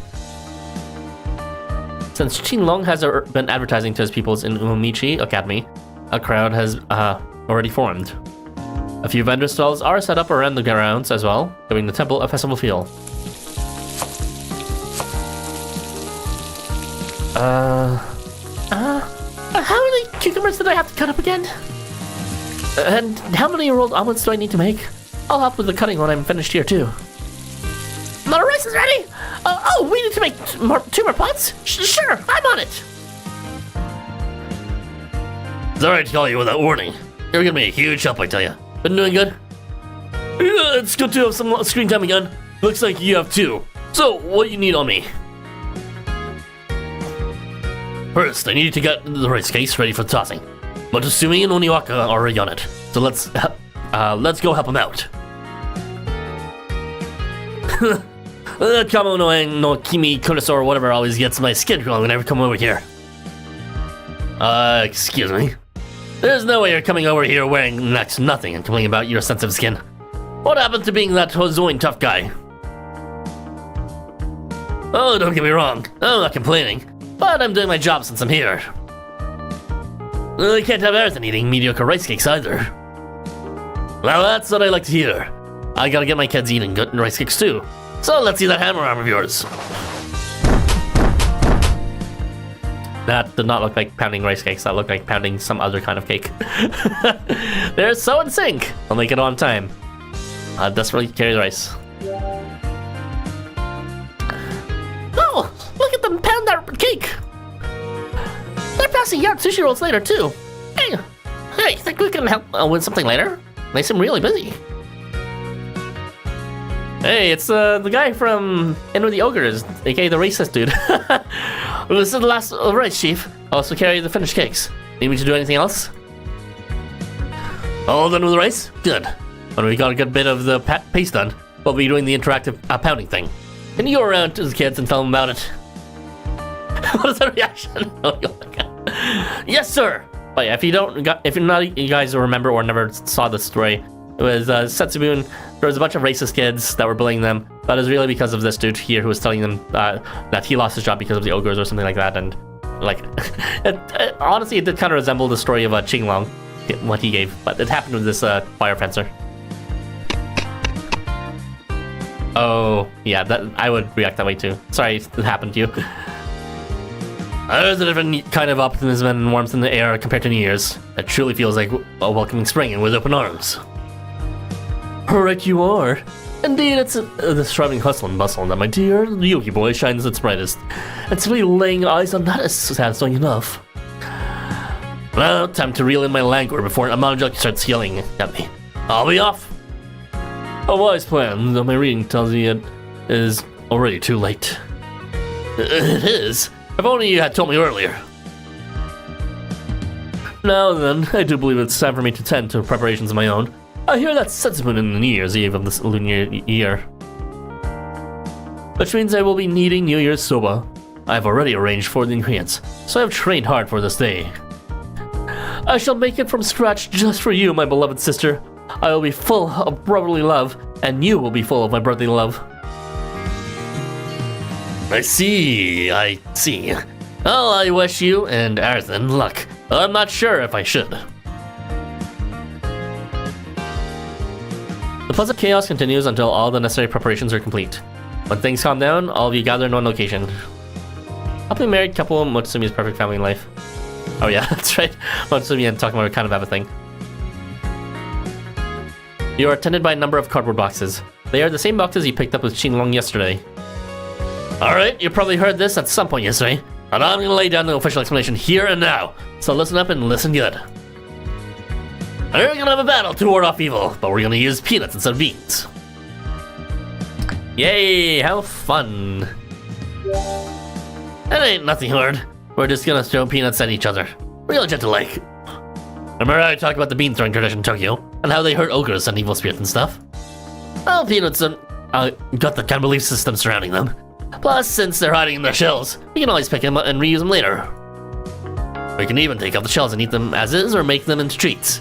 Plus, ogres get to take part in peanut toss. Everyone wins and then some. Besides, we're not exactly calling it anything in or driving anything out. It's more like a little superstition where we're all cleansing each other. Everyone wins, except for anyone who's allergic to peanuts. I see. You really thought that one out. Pretty clever. Indeed, a master plan. A splendid plan.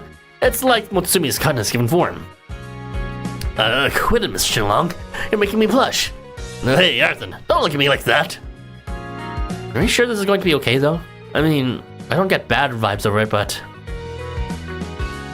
I'm just a little worried about it myself. How about we try out once, just to see how it feels? In that case, Arthur, go ahead and toss a few at Takamaru. Don't hold nothing back. Alright. That's sort of hard on him. You got one in my eye. It really does look fine. You look kinda happy, right? Yeah, I love having nuts all over my face.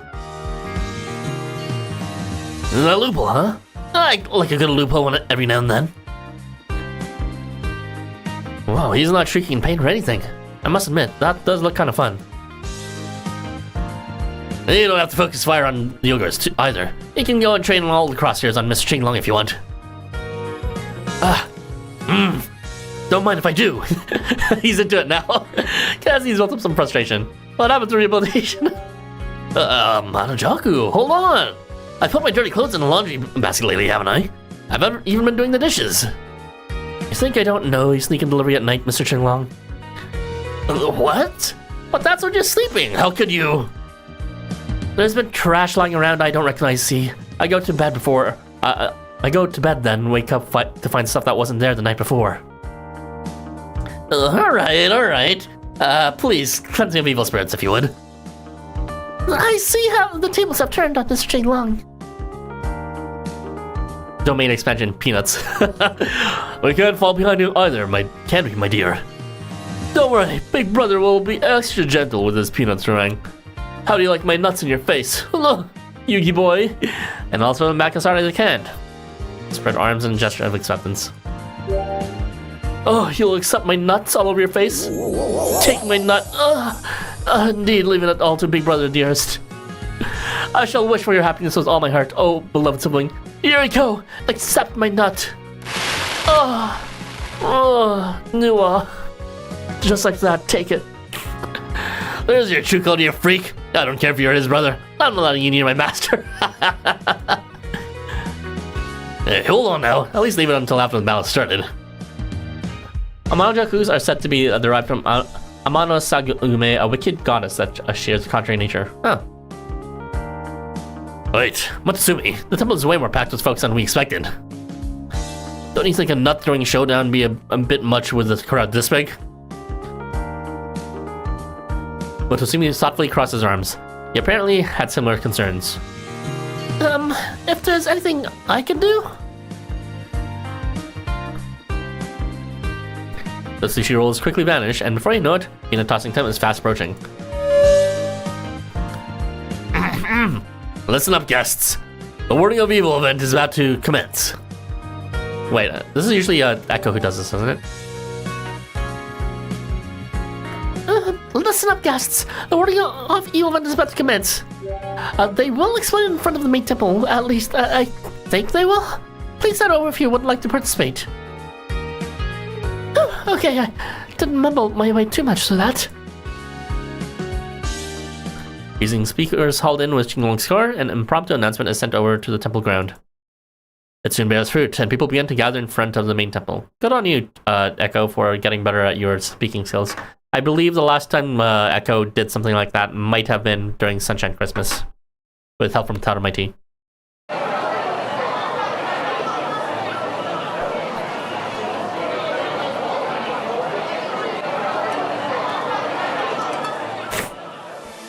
When Motosumi finishes the explanation, he and the others start handing out small bags of peanuts.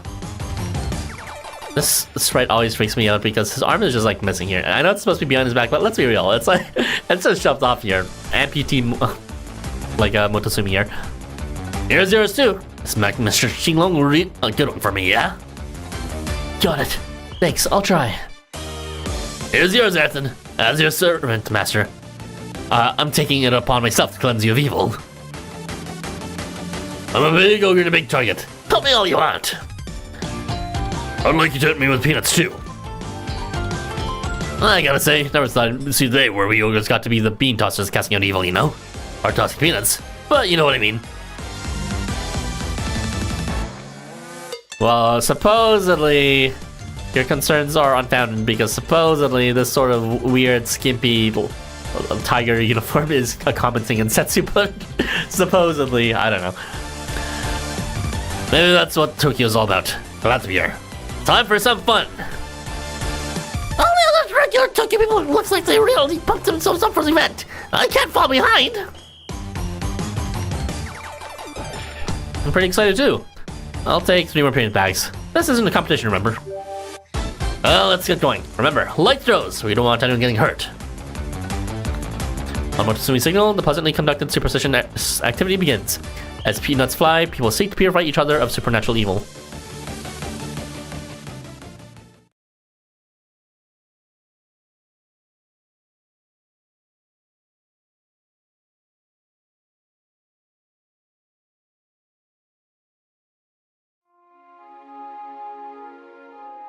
End of that battle sequence. Say goodbye to your evil, Motosima! Yeah! Thanks for the save. Let me pray for your health in return. With a nice, accurate... Hey, no running away. That ain't the game we're playing. Hey, Amanojaku. Would it be okay if I threw some peanuts at you? Sure, go ahead. You're far more of a shrinking violet than when you pelted me with peanuts a second ago, Amanojaku. Amanojaku? I'd like you to throw them at me too! Sure thing, Takutsuchi. May you have a good year. That was an awful gentle joke. I'm feeling better already. Glad to hear it. How about me next? You got it. Here we go. Thanks. You know, this is kind of really fun. Sure hope my evils get exercised too. Oniwaka, take a taste of my nut. Ugh, your nut's so good, Arthur. Cleanse my Arthur directly. I'm honored to have your nut all over me. Huh? You want to toss me to toss one at you too? Let me know if it hurts, alright? Here goes. Take my nut. Sorry. I'm having too much fun with this. Seeing you enjoy nutting over each other so, the temple visitors gradually leave their embarrassment and self-consciousness behind. It does not take much time before you start hearing cries of laughter and joy welling up all around you as everyone nuts on each other. Alright, I think it's about time I asked the volunteers to start picking up all the peanuts. While you're doing that, I'll go buy some more ice. Feels like we're not gonna have enough with a crowd like this. Got it. Hold the fort then. No need to do anything till it's rice batting time. Not really, no. stand back and take a break, but be ready to deal with trouble if anything pops up. Go ahead and check the stalls, kids. You can leave the peanut picking to us old folk. Earthen, Amanojaku hasn't had many chances to take part in a festival like this, so would you mind showing him around? Hey, leave it to me. How about coming with us, Qinglong? If you wouldn't mind having me around, sure. There's actually a stall I've been wanting to check out. I really appreciate the offer, but I feel bad since I'm a volunteer and all. No need to worry about that. Go on, enjoy your youth. Well, Master Qinglong is it for it? How can I be against it? I do have to tend to my handmaid Soba either way. I'll get back to work so the Master can join festivities. Anything heavy needs lifting, just ask. Oh yeah, I hear that. Besides, we've still got time to leave the real fun stuff for later. All but Qinglong and Fushi scramble off. The two dragons can put their hands into their pockets, intending to dispense allowances. Amanojaku is so pleased by the opportunity, he quickly lowers his head and makes a concerted effort to speak loudly and clearly. Mr. Qinglong, everyone, thank you so much. I had just been thinking about how much I wanted to talk to you all. Oh, here it comes. Hopefully it's real this time. And say what I really think about you jerks. Every last one of you have been treating me like dirt. Huh? The world is flipped upside down. Someone call Ramu here. Huh?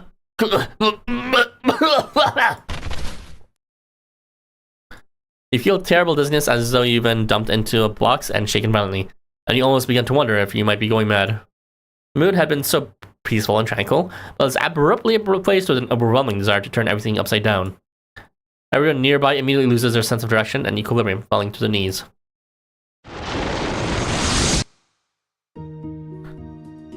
Amanojaku, finally shown that which lay hidden, huh? Lord Qinglong, just now. The 8 Bagua trigrams have turned upside down and... Oh no. Things were going so well. This is a Toho reference. What's going on? Was that an aura I just saw? I'm looking at the personality change. Have you lost it? Hold on, stay away.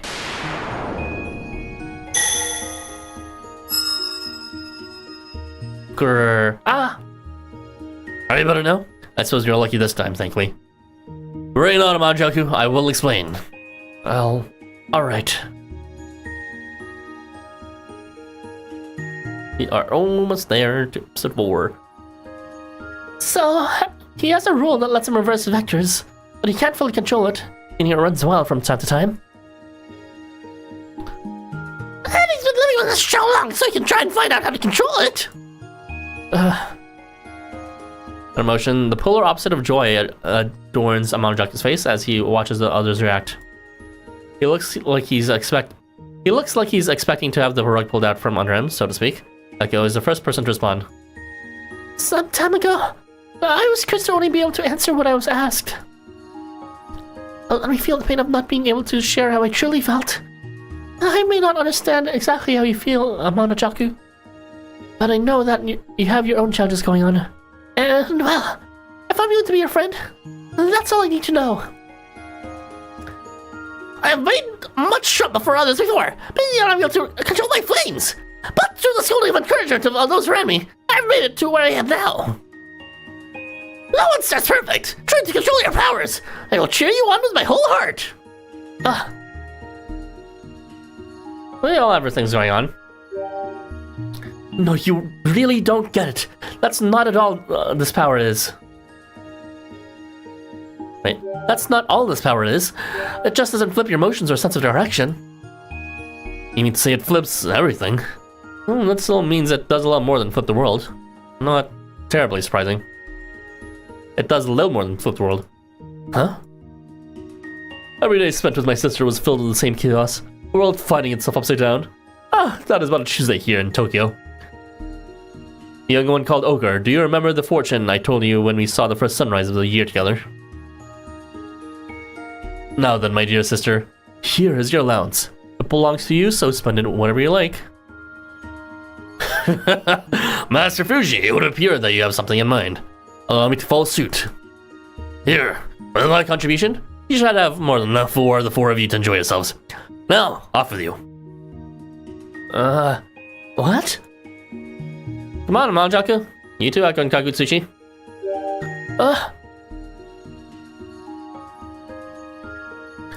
Isn't this the... This is the same thing they use for, Cat Festival, I think. You can even see the same masks used for it. With, Futoshimi and Tsukapoka, Lichio and, Ryota. The very cursed Ryota masks are back. Disgusting. With a little encouragement before you set aside your volunteer work and begin exploring the rows of stalls. Whoa, look at all these stalls! I guess we have sushi to thanks for these too. There's so many great smells everywhere. I want to try everything, but my tummy won't hold it all. This is... Okay, it's doing the thing where it's skipping. Just relax, Amanojaku. Let me read your thing again. This is no time to be talking about sampling delicacies. Why don't you listen to what I just... Oh, my stomach growled. The Ryota mask is, like, incredibly cursed. Like, uncanny value. Well, I guess I'm a little hungry. Well, how about some takoyaki over there? It's fresh and hot and looks great. I'll go line up. I'll go get drinks at the stall. I'll send you photos of the choices on your phone, so let me know if there's anything you want. Thanks, everyone. What should I do? Let's look for another stall. Can't really tell what any of you are thinking, but I'm having a lot of fun. Earlier, when the world flipped, it was actually supposed to stay that way. But it's already come back full circle. Just who are you, Ethan? Me, just your friendly neighborhood summoner. I kinda agree with Agyo and Inaba that you seem even sloppier than Mr. Qinglong. Oh, that's probably why I feel more relaxed around you. And makes me feel kind of silly for agonizing on my own. Kagutsuchi and Echo come back, smelling the goods. This is a scene Amanojaku knows well. Something he has watched with envy in the halls and out on the streets countless times. He is treated like a friend, as if the world flipping a few moments ago was little more than an illusion. Oh, I'll get us some hand wipes. I haven't washed my hands yet, and there's a bunch up in the office. Post-COVID era writing. With that, Amanojaku pulls away. Not the Spider-Man reference. So strange. I know I'm happy, but guess I'll wash my face while I'm at it too. Since he had spent so much time being feared and outcast, he is unable to organize his feelings when facing complete acceptance. He needs a moment to cool his head and make an excuse to head for the office. I've never really stopped to consider what it looks like from the outside. Is that feeling I have when I look at Arthur? No. It has to be me seen from the outside. My...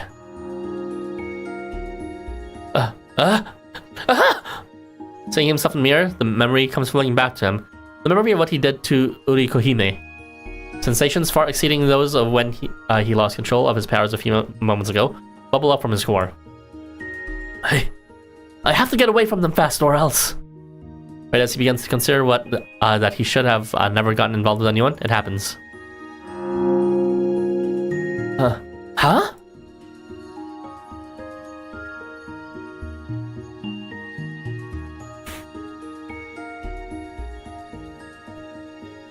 La-di-da! Alright, everything is ready for making soba. It's time to get... Wait. Could it be? Oh, don't tell me that now of all times, the flow has stopped. Flow what? I hope Amanojaku goes to join us for the rice cake tossing. Do I have to make another announcement? Ah, there you all are. Looks like you've got yourself some nice treats there too. Blown off your cleaning duties? Weren't you banned from takoyaki? Amanojaku went to wipe his hands.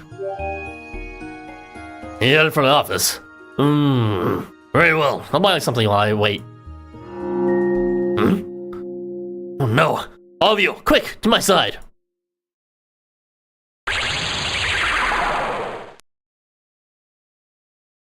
Ooh, feudal Japan.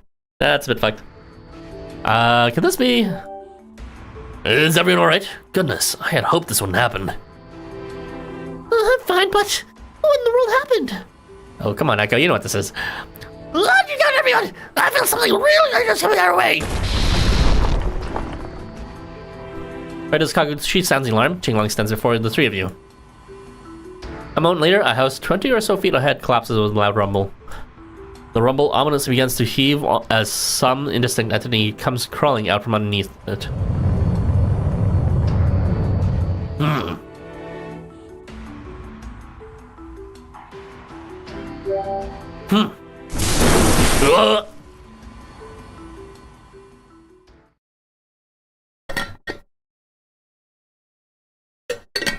Battle sequence.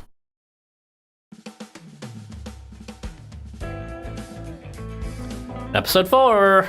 And we are approaching the 2-hour mark very soon.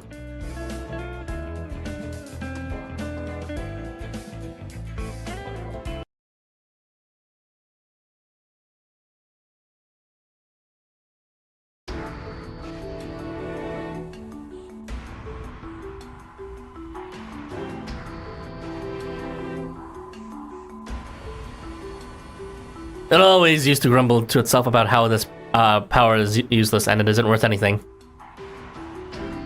A body ever betraying the mind.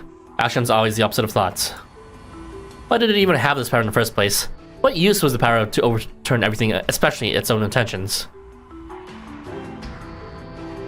It is born from the breath of a lauded being's body, taking form as ferocity. Amaterasu and Onamuchi. The lauded being's name is Susano, younger brother to Amaterasu, ruler of the world of Takamagara, beyond the clouds, and forefather to Okuninushi, ruler of the land of Wa. In times past, Susano had caused upheaval in the land Amaterasu ruled, overturning the heaven and earth. Thus, that Amaterasu was dropped from her world. Susano, held responsible, was driven to the earth below. The banished Susano then became the forefather to Okuninushi, causing chaos around the land. As for why Susano had caused such an upheaval, no one knows. Perhaps not even himself.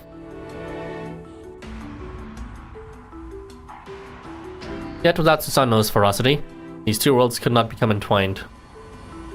Is that his secret artifact or something?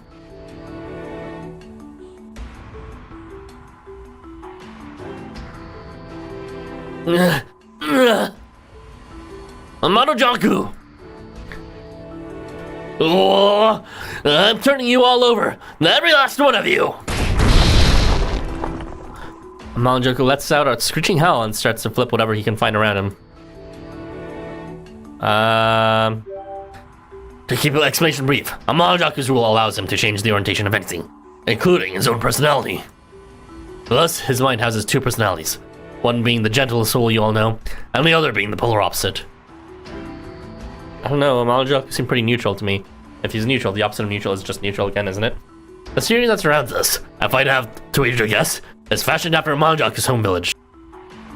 It is another world created over the temple, from his memories and emotions. Oh, I'm familiar with world collisions like this. It has a lot to do with a specific transient in a specific place, or so I've been told.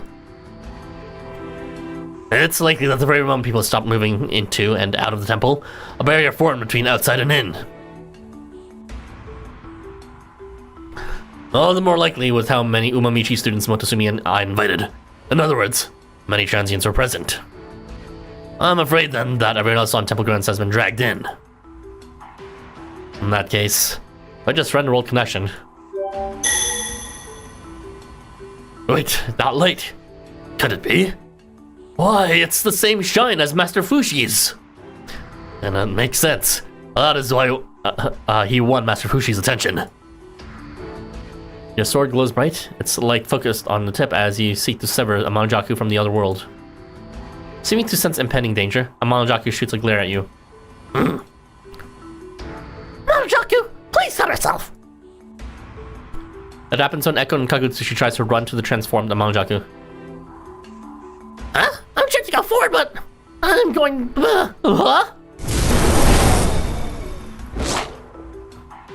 They're flying this way? They're gonna be hit hard.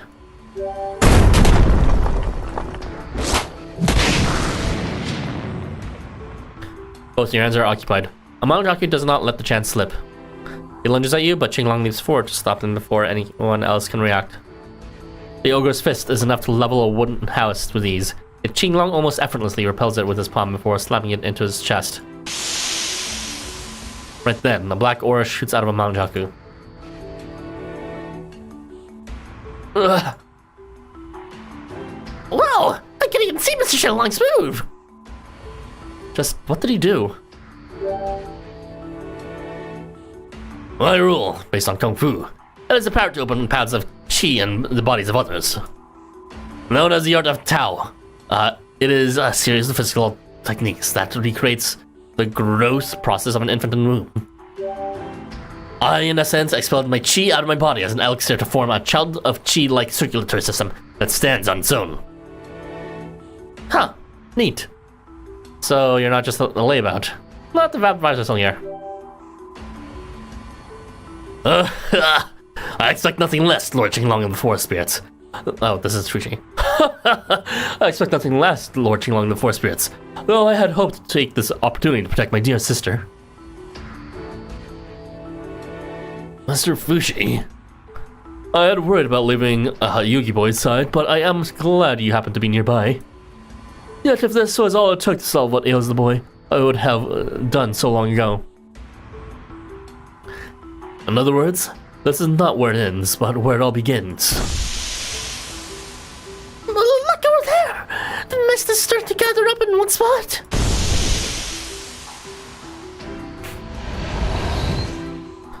Right you are, Master Fushi. I've done this countless times before. You'll never have my attempts ended in resolution. This is because... Has it already started? I've got a bad feeling about this. Emergency running time. The mist goes on the offensive and you step towards it, blade at the ready. But before your shining sword can touch whatever it is, a shockwave strikes you back and sends you flying back. Yogi boy! Fushi catches you in his arms right before you hit a pile of rubble. Qinglong can put his energy in me anytime. Exuding a sense of dangerous ferocity, a black smoke takes on a shape similar to Amanojaku and begins to destroy whatever is close to it.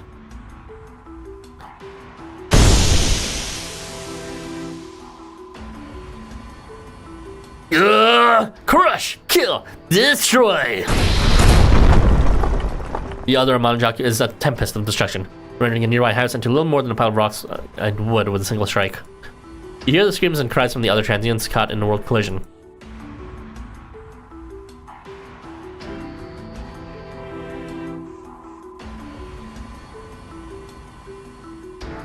The mist looks like Amanojaku. Is that his opposite personality? The others... I understand how you feel, but we must return for now. I'm sure Master Qinglong has insights into whatever that is. Mr. Qinglong? Amanojaku's sacred artifact is made from the bones of his ancestor. Did you talk about Susanoo? The rule it bears and the ferocity it brings out in him are an expression of the power his mighty forebear command. To wield it means to take that being into himself and now his own possession.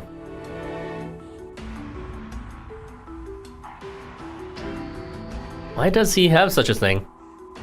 Can you tell me what you know? Qinglong used to be Infinity Element. What? I don't remember that. I have no idea. I've just had it since I was born. Susanoo, a hero born in the world of Takamagata who ventured across worlds into the land of law. A ferocity that leaked out of him, a powerful energy, attained sentience and took form, giving birth to being called Amanojaku. That Amanojaku is Amanojaku's forebear. He was born bearing a part of him. So that thing's Amanojaku? We just need to beat it then. Beating it isn't the answer, isn't it? That thing is essentially a part of the body Amanojaku was born with. It's like with me. If you took away this burning blood of mine that scorched my mother, I would no longer have blood, and I would die. Yeah, that's exactly right. I said a few moments ago that the being cut from him was his opposite personality made manifest. I cannot deny the possibility that it is not his opposite after all. Neither can Amanojaku himself. Much like it is pointless to debate whether the son of Takamagata or the Land of Wa is the real one. That makes sense.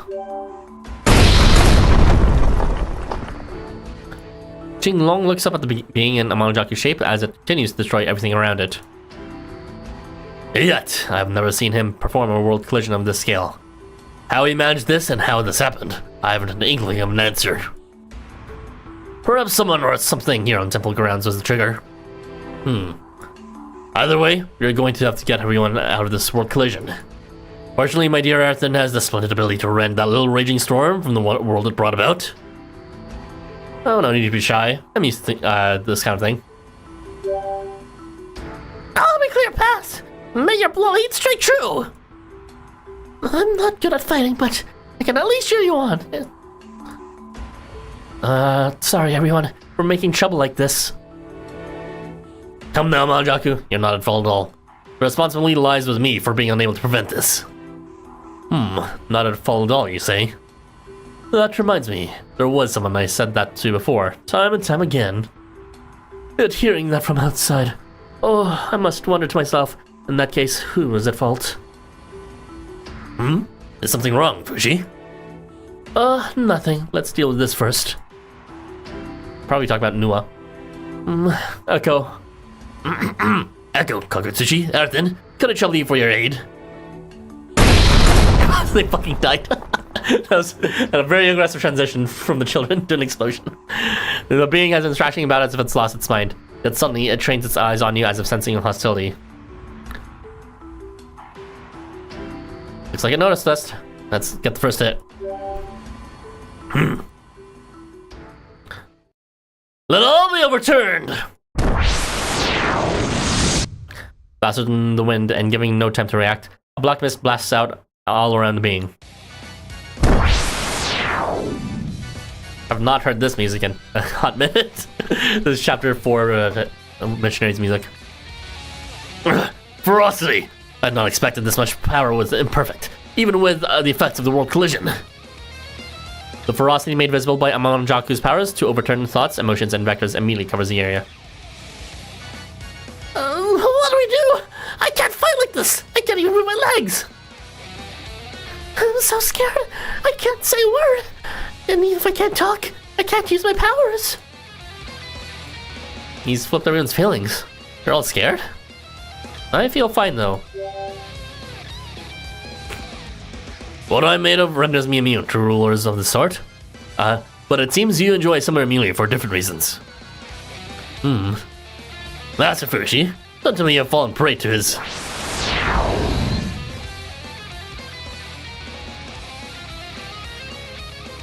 This is a reverse Penglai, which in fact is just a right side up Penglai. I would have never thought we would have seen a right side up Penglai. No matter how long I wait, you never come back to me. No matter how much I love you, you always slip through my arms and leave. Why? My love is unshakable, unyielding. Why? If it won't come back, then I'll have no choice but to take matters into my own hands. And...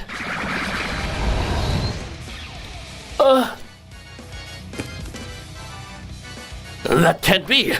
The dire love he constantly had on display has been reversed? Well, listen to me, everyone. The ferocity will not directly affect your memories.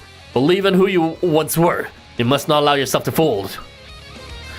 If Master Fushi is against us, not even I can protect Arthur.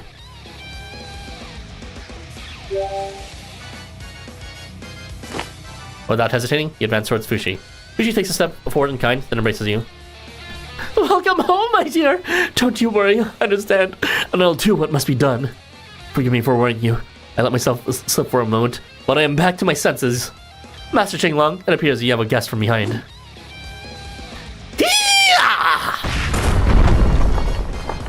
A certain caught in the world collision attempts to attack Qinglong, but is painfully knocked out by the dragon strike instead. However, the black mist the student executed up until the moment of impact quickly engulfs him once again. Ferocity saturates the air. Until you sever the source, striking at the symptoms will do nothing. Destroy! Destroy! Bring it all down! Flip it all over!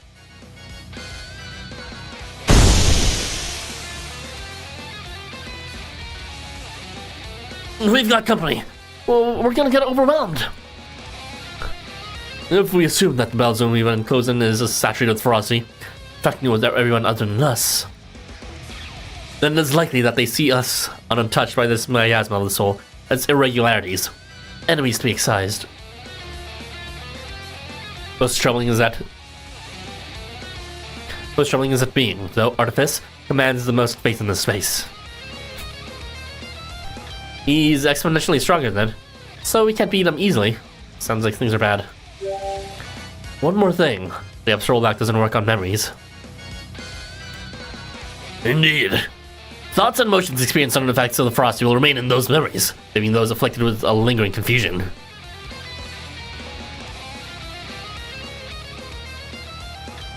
A backfiring of believing in one's memories to retain one's mind, unfortunately.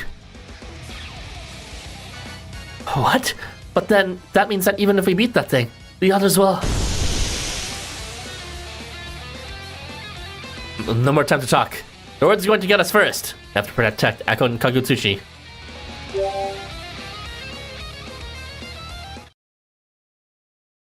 Did you hear it then, Aerithon? Is it only Waka? You quickly crouch down as a halberd, still in its sheath, whistles overhead. After it smashes it so, the wielder immediately pulls it back and attacks the next one. Yeah, it is. The ogres are here!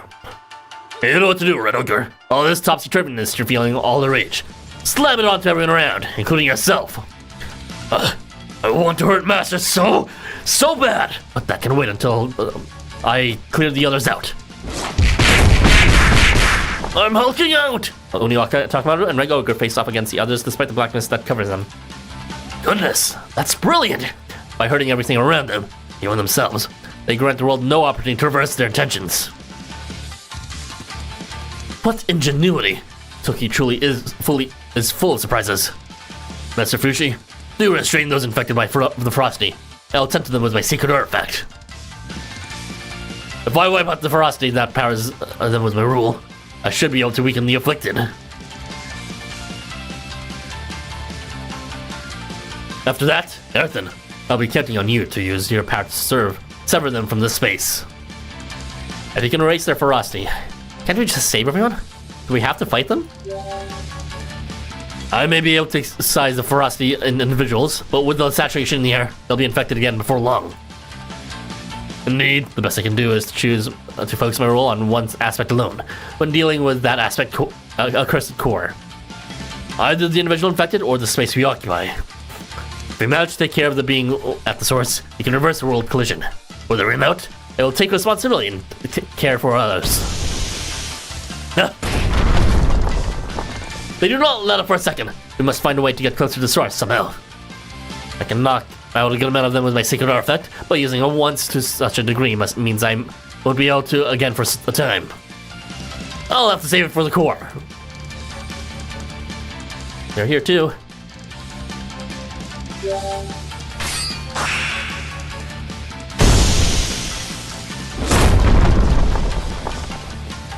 You mustn't be impatient, my dear. The power of sheer numbers is not to be underestimated. They're fighting, they're hurting, and it's all because of me. It's all because of me they can't go back to normal. You got all wrong, Amanojaku. You're not your own enemy. Here, just do this. Huh?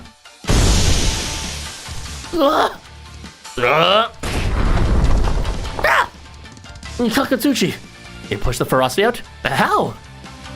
I wouldn't say I pushed it out. I'm still just terrified. I just changed my attitude towards it a little bit. See what Oniwaka, Takamaru, and Red Ogre were doing. Wait, I just got. They're calling him Red Ogre now. That's just his name. Red Ogre, we're doing gaming of that one. That's really sad. He has a name, you know. We just don't talk about what it is. Striking those I think are my enemies makes me attack my allies. Trying to protect myself makes me think I'm a target. Makes me attack others. In that case, I just need to consider it the way Aerithon described it. No one is my enemy, not even myself. I was so scared. I just didn't want to hurt Aerithon or Mr. Qinglong or anyone else. I didn't want them to hate me for it. Amanojaku turns and looks at everyone. He sees how determined they all are, how determined you all are. Well, let's fight hard, everyone. We have to. We're all getting through this together. I guess you can talk again. Thanks, Echo. That's the motivation I needed.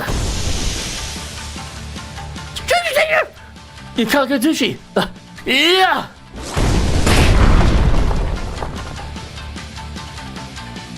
What do you say?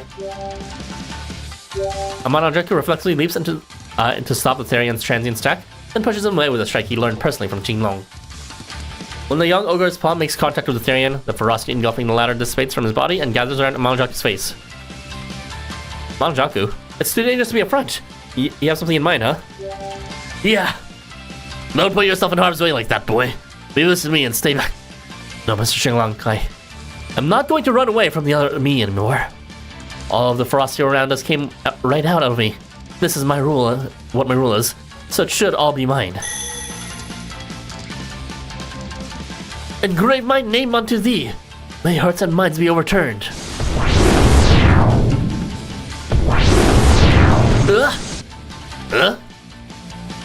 What's going on? Feels like something's happening inside of me. My desire to hurt Master. Gone. The feeling's not just gone. Hell, I want to blow away everyone and try to hurt Marathon real bad now. Let's go. Now we're talking. Everyone's overturned senses and desires. I'll just keep flipping them back. These are the rules of the same types. One should not be able to use one to overwrite the other. Yet. Wait. Well, it's his own rule. This ferocity originates from Amanojaku. In that case, he is not overwriting the effects, but simply reclaiming control. Yep. But that means you are connecting to that monstrous core through the ferocity of Amanojaku. If you end up overturned, that will make this all for naught. Don't worry, Mr. Qinglong. I'm not going to leave him all by himself any longer. Believe in the heart of the cards.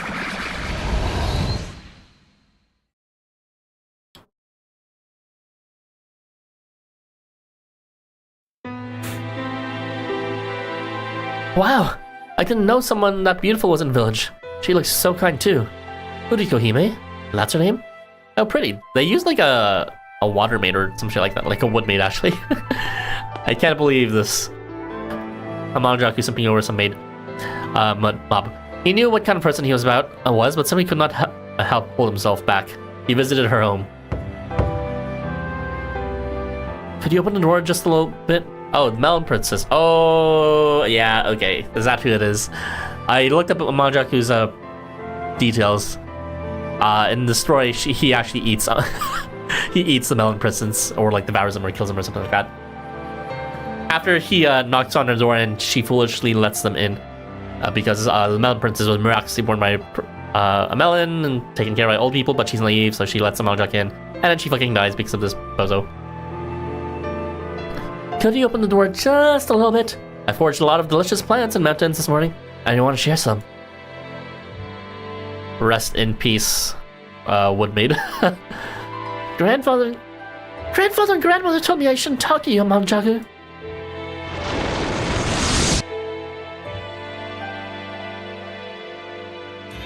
He's fucking dead! Her grandparents had given her proper warning with her safety at heart. Yet, what did Amanojaku do?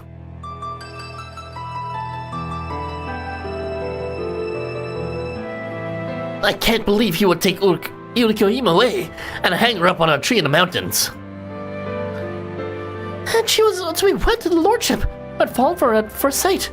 How could he do such a thing? So, he straight up just killed someone. You don't really get stories like these nowadays. He like straight up just murdered someone who was completely innocent. There was no conflict, he was just like, I'm gonna get you. I've had enough of that ogre. Come, let us drag him through the fields.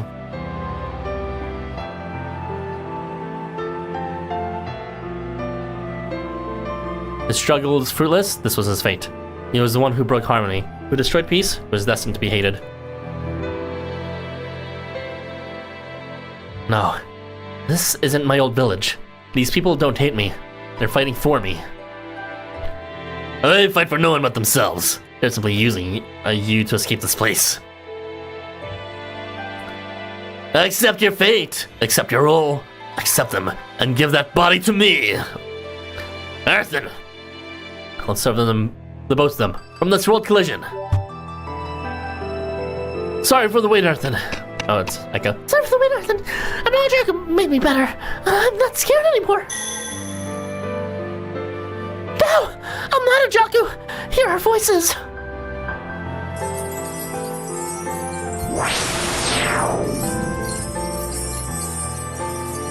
Amanojaku really said, fuck mob rights, and then killed the mob. I really let you have your own challenges going on. And I'm going to be a friend. That's all I need to know. Oh, that's right. Try to control your powers, and I will cheer you on with my whole heart.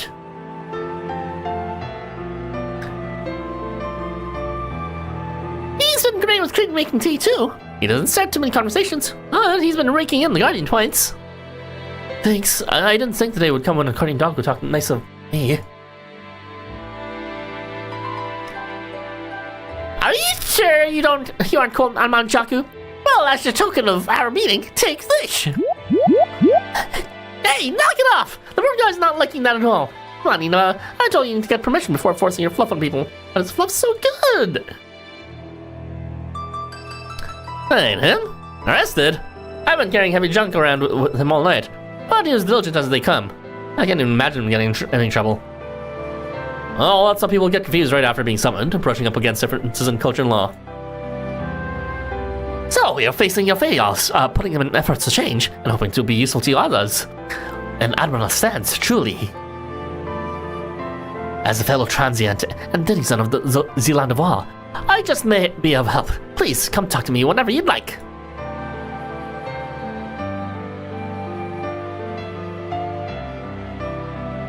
You sure have a lot of friends. It looks like they all get along well too. Hey, you're included in that. You may be from a different school and guild, but we're all together here. That's what makes us friends. The two of you see, may be special, but we are not the only ones. See, Amanojaku? Now do you understand you're good for it? Your fortune says that if you do not let the opportunity slip past, the path will open. If you encounter a fork in the road, perhaps you should take a step forward without fear. I mean, technically speaking, a lot of entities have like murder and death in their stories, but they're never as explicitly written out as Amanojaku's is, which is a bit fucked. Especially given his stature. Echo's rule makes the voices in Amanojaku's memories grow louder. Alright, that is something to do with Echo's ability, huh? Was it to do with memories? The ferocity around the court is waning. Is Amanojaku trying to take back control? I believe in Amanojaku, Mr. Qinglong. I want you to believe in him too. Everyone,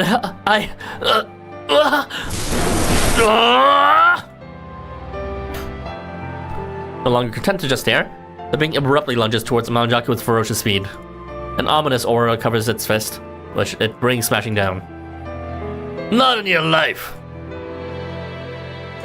If it's finally going on the offense, that means we present a threat. Can we fight too? I won't hold back!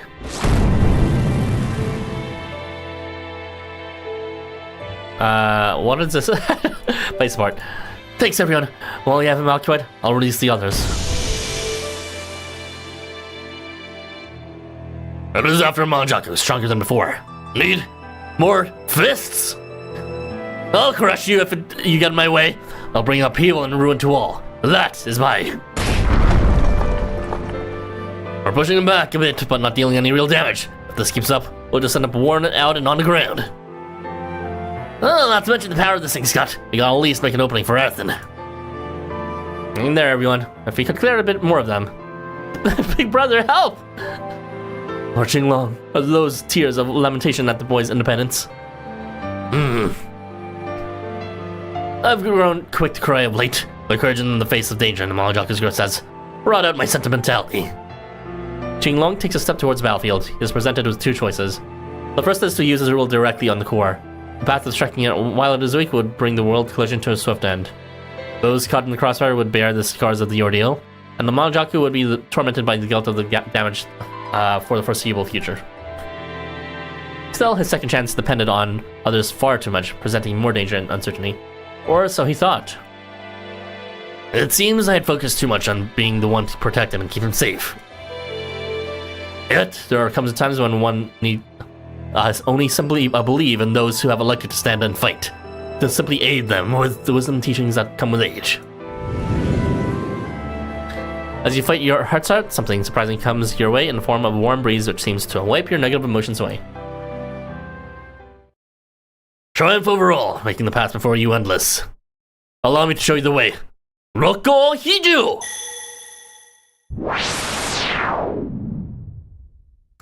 Protection of the Sage Dragon. There's your dragon belly, everyone.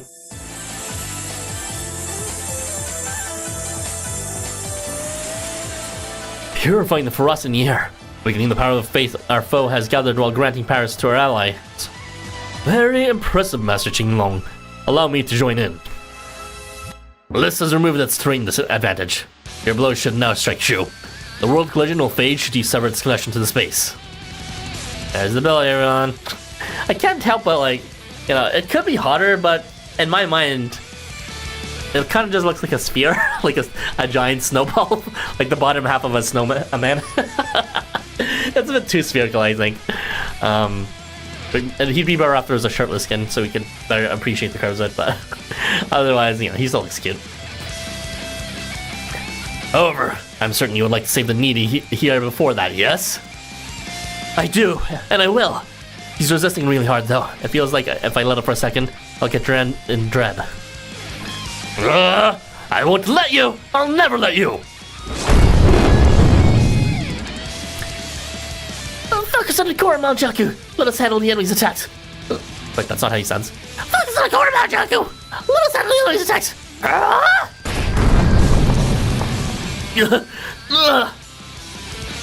The attack worked. Mr. Qinglong's moves worked! Let's do this, everyone!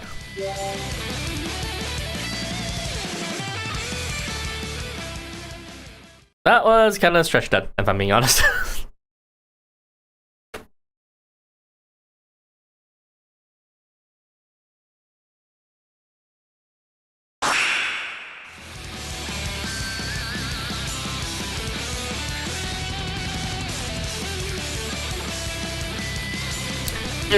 You won't.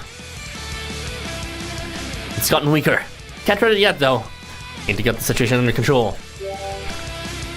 Thanks, everyone. We just gotta push a little further. I can do this.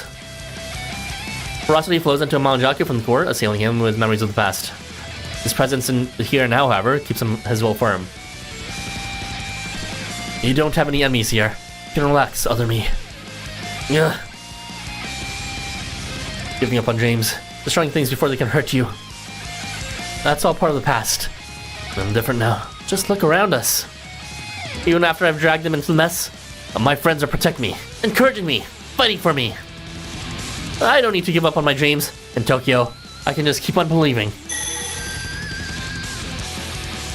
So don't think you can use my memories and feelings from my past to drag me down. Sadness and despair, negative thinking, I'll overturn it all. Changing places. Contrary Ogre.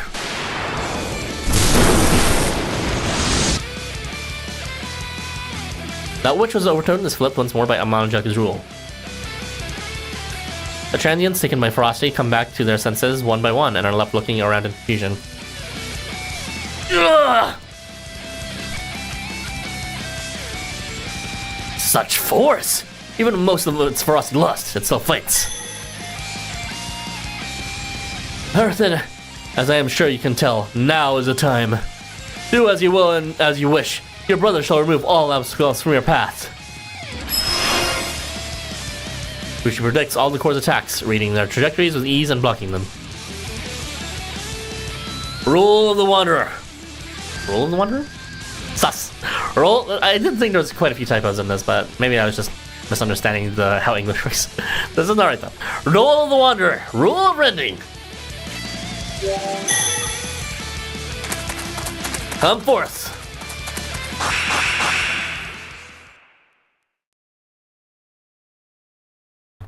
Your shining sword strikes true, severing the connection between the core and the world it's brought about.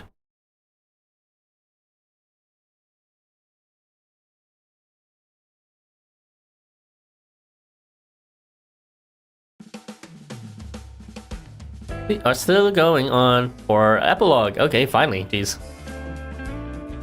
2 hours and 3 minutes. By the way, we're probably gonna do the Qinglong special quest after this. Please come down.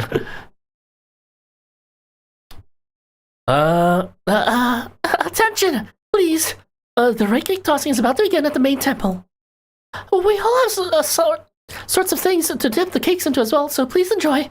And come on over. Oops, I tripped over my words at the end. You don't have to manage the last announcement just fine. There, Echo. You're doing substantially better than your first one. Your first performance was actually kind of very difficult to listen to. But Tsusumi's temple in Asakusa is bustling with activity as ever. All the attendees are as surprised as one might expect right after the world collision has been dispelled. Their exploits with Amanojaku have bore fruit, and the people gradually calm down. Before long, the festive mood begins to return.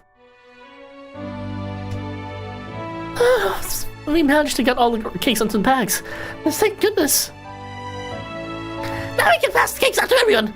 I'm a little nervous this time since I'm not on the throwing side, but I'm looking forward to it. I'm not sure too. I hope I can reach Arth and Mr. Qinglong.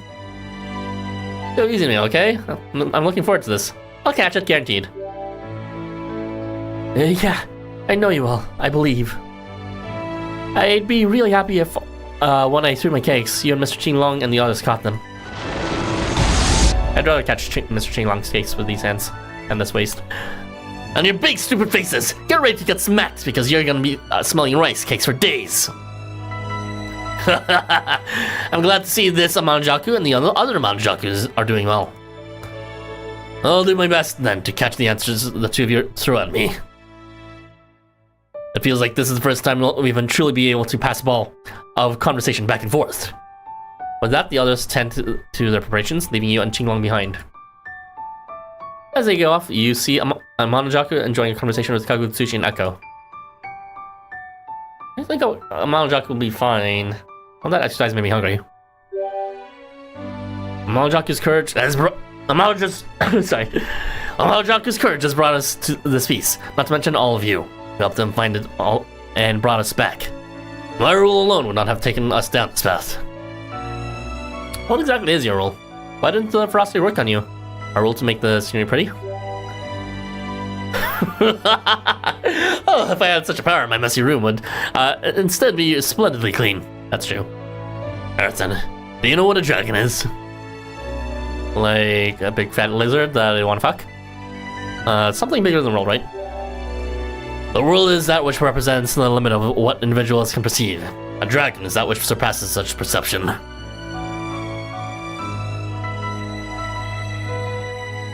As far as a dragon of Penglai, I'm that which has gone through the farthest extremes, according to Teo's thought.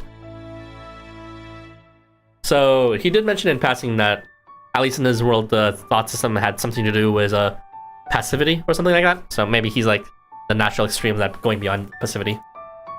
As a sage of old once said that constantly,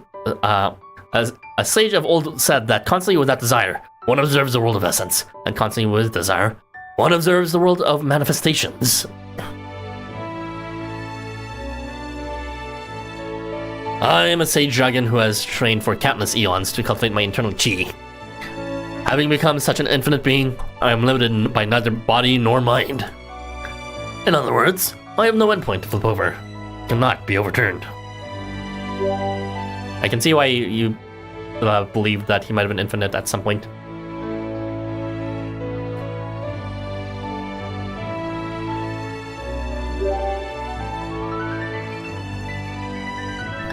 Furthermore, my rule enables me to grant a portion of my power and nature to any being.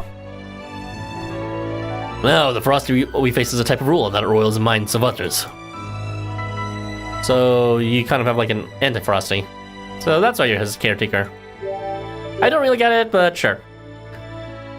Grant a portion of your power and nature to any being. So your power lets you grant over your infiniteness, which lets you be unturnable, which you then pass to... I guess he just be like... And he brings anyone back to their senses. I don't even know. Sort of confusing.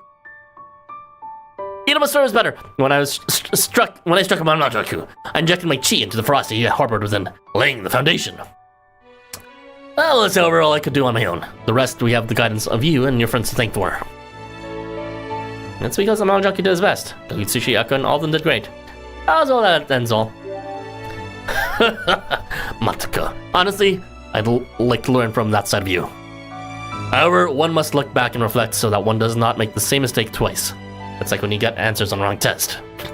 You think that one could interpret my act of protecting Amanojaku as a sign that I do not trust him. Oh, truly, even I have room to grow. Indeed, one would never reach old age otherwise. Oh, come to think of it, have you seen Master Fushi about? I wish to give him proper thanks and apology. No, I haven't. Want to look for him together? I have a bad feeling about this. Well, it is about time for the cake tossing, so I think we can stand to wait until after. Oh, they're all here. The group stands on a multi-tiered platform erected in front of the main temple, all holding large bags.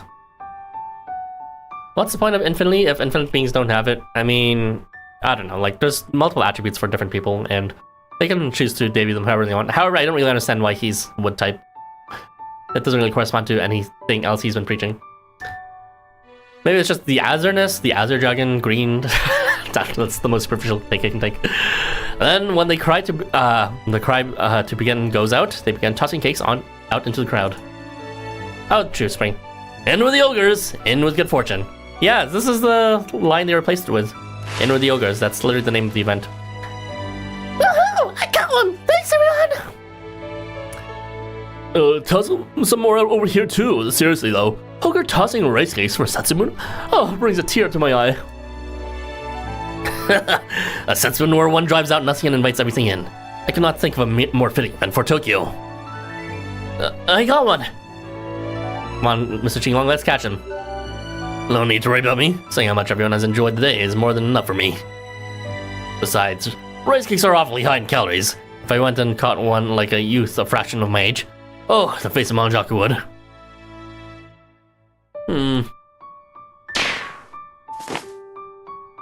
After waiting for just the right moment, Amanojaku takes aim. A clear plastic bag with rice cakes in it hurls right for Qinglong. Aww. Qinglong catches it solely with one hand. Amanojaku launches one more, this time aimed at you. Looks like you got your permission. Pretty lucky looking cakes. Oh, let's feel bad eating it. Eyes narrowing in a smile, Qinglong puts the small bag gently into his pocket. Then he turns back to Amanojaku and smiles while watching his charge for more rice cakes. I think we've just gotten the cakes everywhere they need to go. Now it's my turn. Amid louder... Wait, where did Ophion go? I just realized Ophion kind of just disappeared halfway through the story. Amid loud rejoicing over the showers of the rice cakes, a dragon transient ascends the stairway with a great bag in hand. I guess he was only there for New Year's. Like, you're the dragon, I'm out. The Setsumon has nothing to do with Dragon Spy. All these rice cakes are just for you, my dear. Come, dig in. No need to hold back. Here it goes. And with you, my dear. Wait, let's calm down. I figured this was coming. Bring it on. Want to use my green bag? I figure all the cakes will find their way inside should you keep it open. Where'd that creep get a ton of cakes from? I can't let him win everything. I'm more loyal to my master than any other ogre. I'm gonna build an amazing house for Arthur one day myself. This year cake's my vow to that. Hey, you ogre dummies! No throwing like you're on the pitcher's mound. You're gonna kill people. How about you quit yapping and get on a good stroke yourself? No, the brain rot's returning. And I'm gonna get a real stroke talk tomorrow. You thinking Umamichi boy is gonna take a challenge lying down? Though the rice cake talking seems rather terrifying, sees some rather terrifying excitement toward the end, it wraps up with all the treats solidly distributed. The gathered crowd disperses and the shrine volunteers and staff start cleaning. Sorry for the trouble, Mr. Qinglong. Dinner's on me here. Oh, no need to worry about that. You see, there's something I want to talk to you, to ask you about before I return to the Amanojaku. Going to give him a surprise, or? After seeing both the peanut tossing and the cake tossing, I realized I wanted to do a little good luck ritual for Amanojaku myself. Since this is the day when winter gives way to spring, I wanted to ask if there were any other such local traditions. Doesn't Setsubun take place before Valentine's Day? Isn't it peculiar that what's they kind of just glossed over between years, Valentine's to Setsubun, if that's the case. I mean, and Valentine's solidly takes place in winter, unless their seasons are different in Japan. Since this is the day when the winter gives way to spring, I want to ask if there were any other such local traditions. You read their event? I mean, it's longer than most other New Year's event, but it's still a New Year, so it's obviously gonna be shorter than other events. But we are approaching the 3-hour mark, so yeah, it's quite long compared to others. Well, you're in luck, Teach. Fishy's making soba as we speak, chanting Arthur's name like it's a damn sutra. True. Oh, Nii-chan. Why is he making soba? It's not even New Year's Eve. See, Setsubun is a New Year's Eve for Lunar Year. That's why tradition is eating soba on the day is still around here and there. Interesting, I didn't know that. So that's why they combine them too. They consider the Lunar New Year, okay, the Chinese New Year, connected to the New Year event that actually probably happens. Is it the Chinese New Year? I don't even know. Maybe it's not. Maybe I'm mixing up my... I don't know shit. I don't even know when the Chinese New Year begins.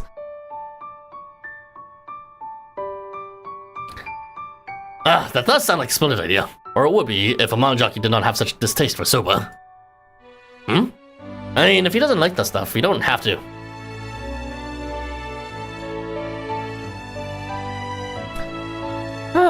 Finally done cleaning up. Good job, everyone. Yeah, jumped you too. I was really nervous with how many people were around, but it was a lot of fun. I really felt glad to see how everyone's smiling out there myself. How about we sit down and eat rice cakes now? We have some time. I'm gonna fucking down from his voice.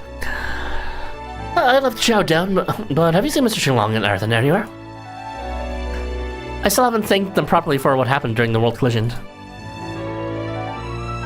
Arthur said something about heading out to do some shopping. Got to think about. I think some dragon teacher was with them. Named Qinglong or something. They're both out shopping. Now of all times? I even got some special peach flavored bean paste for him. I guess I can leave it for later, but I do hope Arthur isn't spoiling Mr. Qinglong. Well, whatever. I predicted it now. He pretends he does not see. Amanojaku enjoys a rice cake with the other volunteers. The mood in the room is so peaceful and calm, one would be forgiven for forgetting the chaos that happened earlier. Amanojaku does not have much to say, but he enjoys just sitting back and listening. It's so strange. I'm not really afraid of flipping. He's with people he can lure his guard around, and unlike Qinglong, they are not his guardians. Friends. This is what it's like to have friends. I never thought I would, but... We're back! Oh, Amanojaku, there you are. Yo! Amanojaku, Qinglong says there's something he wants to ask you. Welcome back. Looks like you brought a bunch of stuff. So what was it you wanted to ask me, Mr. Qinglong? Say, Amanojaku, would you mind making udon with me? From scratch? Oh, wait, are you serious?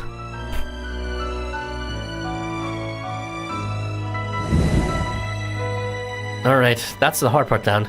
I can't believe he'd start from dough. Oh, Arthur, right now, Mr. Qinglong is doing his best to cut the dough into noodles.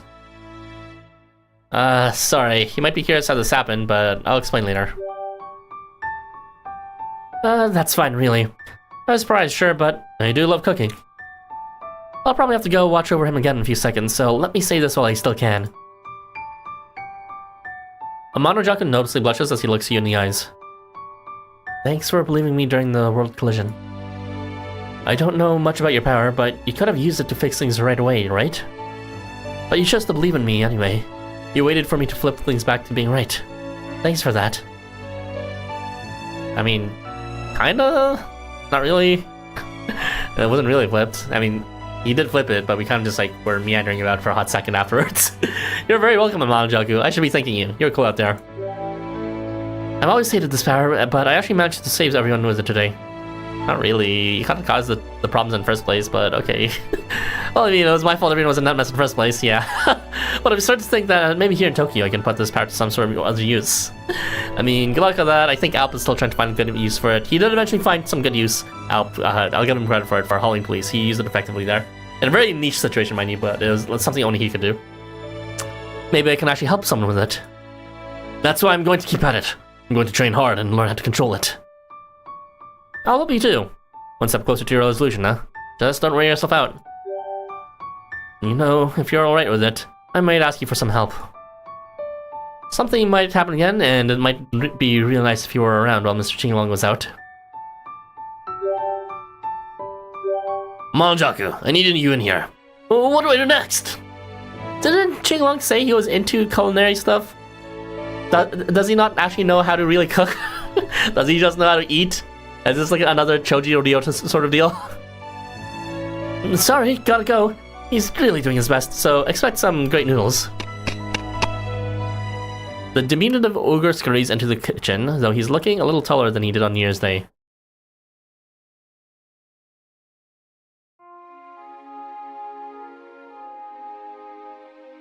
The sun begins to set, and the attending numbers gradually dwindle. When the stalls and vendors finish packing up, the temple grounds settle back into a comfortable quiet. A huge thank you from me and all your help. Looks like the kids are happy too. Yeah, that's what I mean. Choji can cook, Amanojaku can cook. Ryota says he's into cooking, but in reality doesn't know dog shit, and apparently Qinglong too. Looks like there was some trouble while I was off shopping. But don't sweat it. It all ended fine, so let's look back at the day with smiles. Come up next year, will you? Too, will ya? Counting Yarson. My English is failing me. Like, let's just get this event over with, please. You know what? Well, if you insist, I'm hungry. I haven't really given my thoughts on this event whatsoever in the middle of it, so I'll give you more detail at the end. But let's do a Qinglong's special quest first. Oh, excellent. You're all here. Master Qinglong has prepared his udon, and he would like to serve it to everyone. Oh, and before you ask, Arthur, Yuki boy, of course my handmade soba noodles await, my beloved sister. It is just about dinner time, and Fushi has called the group to return to the temple office. The dragon always orders Uber because he fucks up the kitchen last time he cooked. Oh, true. He was constantly saying he was ordering out, so it's like, of course he doesn't know how to cook. The bowls. Wait, no, I should clean up the trash first, right? Don't worry, I'll take care of the trash. You go ahead and put the finishing touches on, Mr. Qinglong. I thank you. Yes, it smells so splendid. Now to add on toppings. The AR effect. They need to do this more often. I'm still surprised they don't do this sort of equip artwork more often. The CG effect. That's cute. Amanojaku's helping him cook. I mean, he's not like Ryota levels bad, but apparently he doesn't know how to properly work around the kitchen professionally. So Amanojaku's there to be his... Who's teaching who, really? Hey, that looks really good. You never cook, so I was kind of expecting a tragedy in the kitchen when you came out with Setsubo Udon. Same. I figured I could cook at least once a year if the occasion called for it. Well, it's just about done. I wanted this to be a ritual good fortune for you, but I certainly leaned on you a lot, didn't I? Perhaps I should practice a little more. It's fine, really. I love cooking and, well, thanks, Mr. Qinglong, for everything. I'm glad to be in your care. And I am glad to care for you, young one. Well, what say we serve them all their meals of good fortune? You have the dragon udon made by a dragon and ogre. Aww. The savory scent of the broth fills the office as you all slurp on your udon noodles. Amanojaku enters the flow of conversation without obstacle. And the group enjoys the opportunity to socially wind down after the chaos of the day. Master Fushi, I would like to thank you and apologize. I appreciate what you have done for Amanojaku since New Year's. And I ask for your forgiveness for dragging you into this mess. Your aid was truly invaluable. Oh, it's nothing to worry about. I simply shared the fortunes I had read here and there. Besides, I got to feature in another event. Are you You saw the look on my dear sister's face, didn't you? A face bursting with desire to say, "Oh, my dear big brother, you're different from usual today. Oh, just remembering fills me with joy. Even better, he had gently worried for me. Maybe one day I'll be able to help him out of the washing machine. I could not ask for a greater compensation. I assure you I need no thanks or apology from you or any other."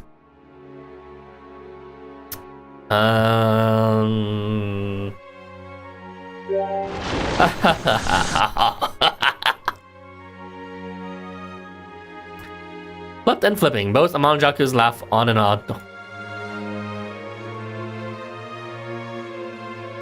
Though the Setsubun event has ended, the group's quality time around the table has only just begun.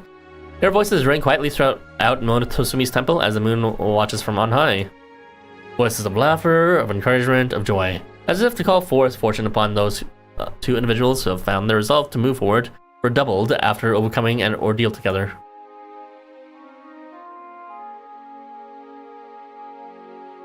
Come forth, fortune. A ritual of dragon and ogre. End. Ooh-wee. All right. Let's go check out the special quest for Qinglong, and then I will give my thoughts after at the end. What's this vote at?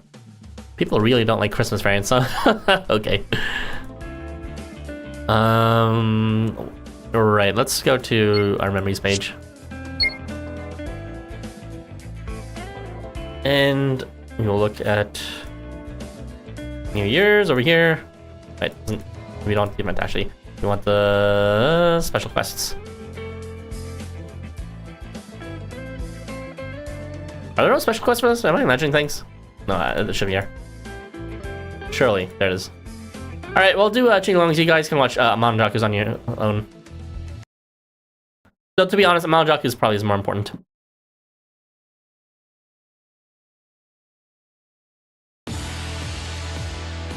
Ali. Well then, let us begin. Posture up straight, maintenance, equilibrium. Maintain equilibrium.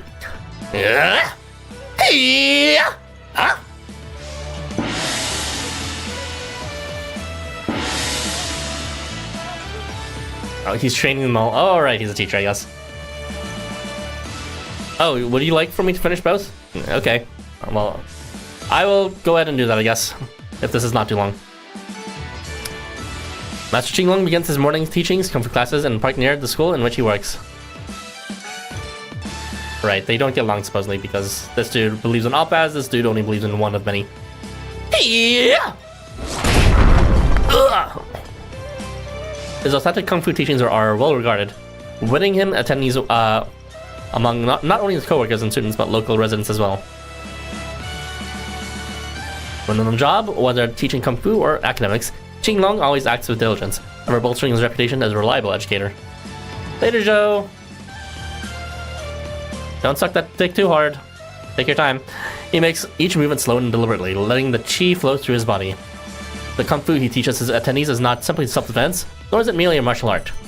It is a body of techniques meant to master Sendo, the arts of the immortals by way of perfecting each part of the body. It is believed that mastery of Sendo can lead to a full harmony of one's internal yin and yang, which has the power to produce and destroy all. Thus, it also believed that the immortals who have mastered it can control the flow of life itself.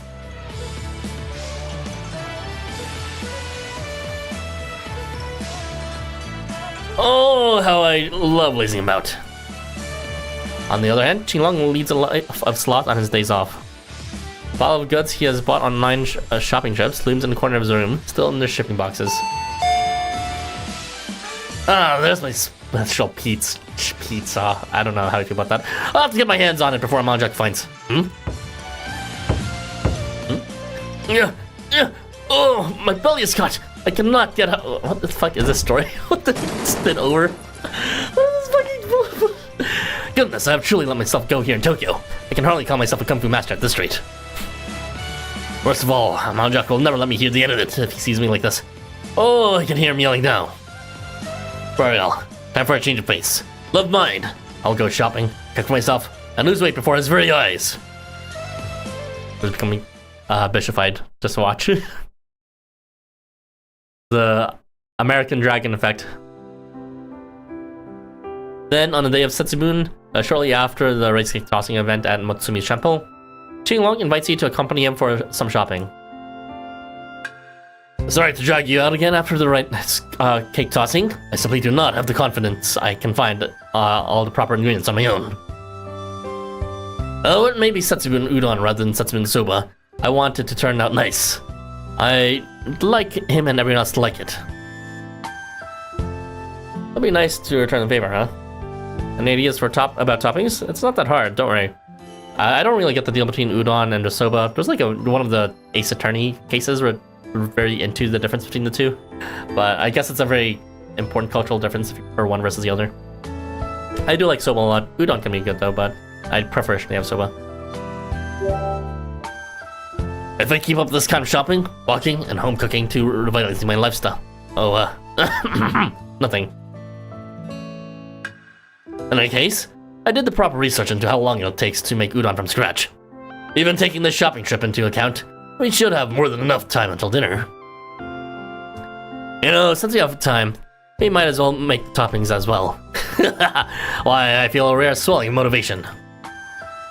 You sound pretty fired up. Looks like you're having fun. Let's make it a feast. I do believe Amanojaku learned much from the world collision he went through. He had always feared and blamed himself, yet he stood up and took the first step on his own path. The ever-timid, ever-doubting Amanojaku. You and the others extended your hand to him in a way from a direction I could not. And for that, I'm thankful from the bottom of my heart to you, Ayrton. Both professionally and personally. Likewise, anything for you, Qinglong. Oh, that's the game you're playing. I'm afraid charming a siege dragon like myself will be no simple task. I have come to understand that asking you to help watch over him is not something I can demand from on high. It feels like a burden has left my shoulders. Although, of course, it will still be some time before Amanojaku leaves the nest. I always think of eating noodles instant cup. I have no remark to that. I mean, I think instant noodles are a bit different. They're usually like emulating ramen. Meanwhile, soba and udon are two completely different things that is a bit harder to find for instant varieties. Now then, let us make these udon noodles so long and wide as I hope our year's fortunes will be.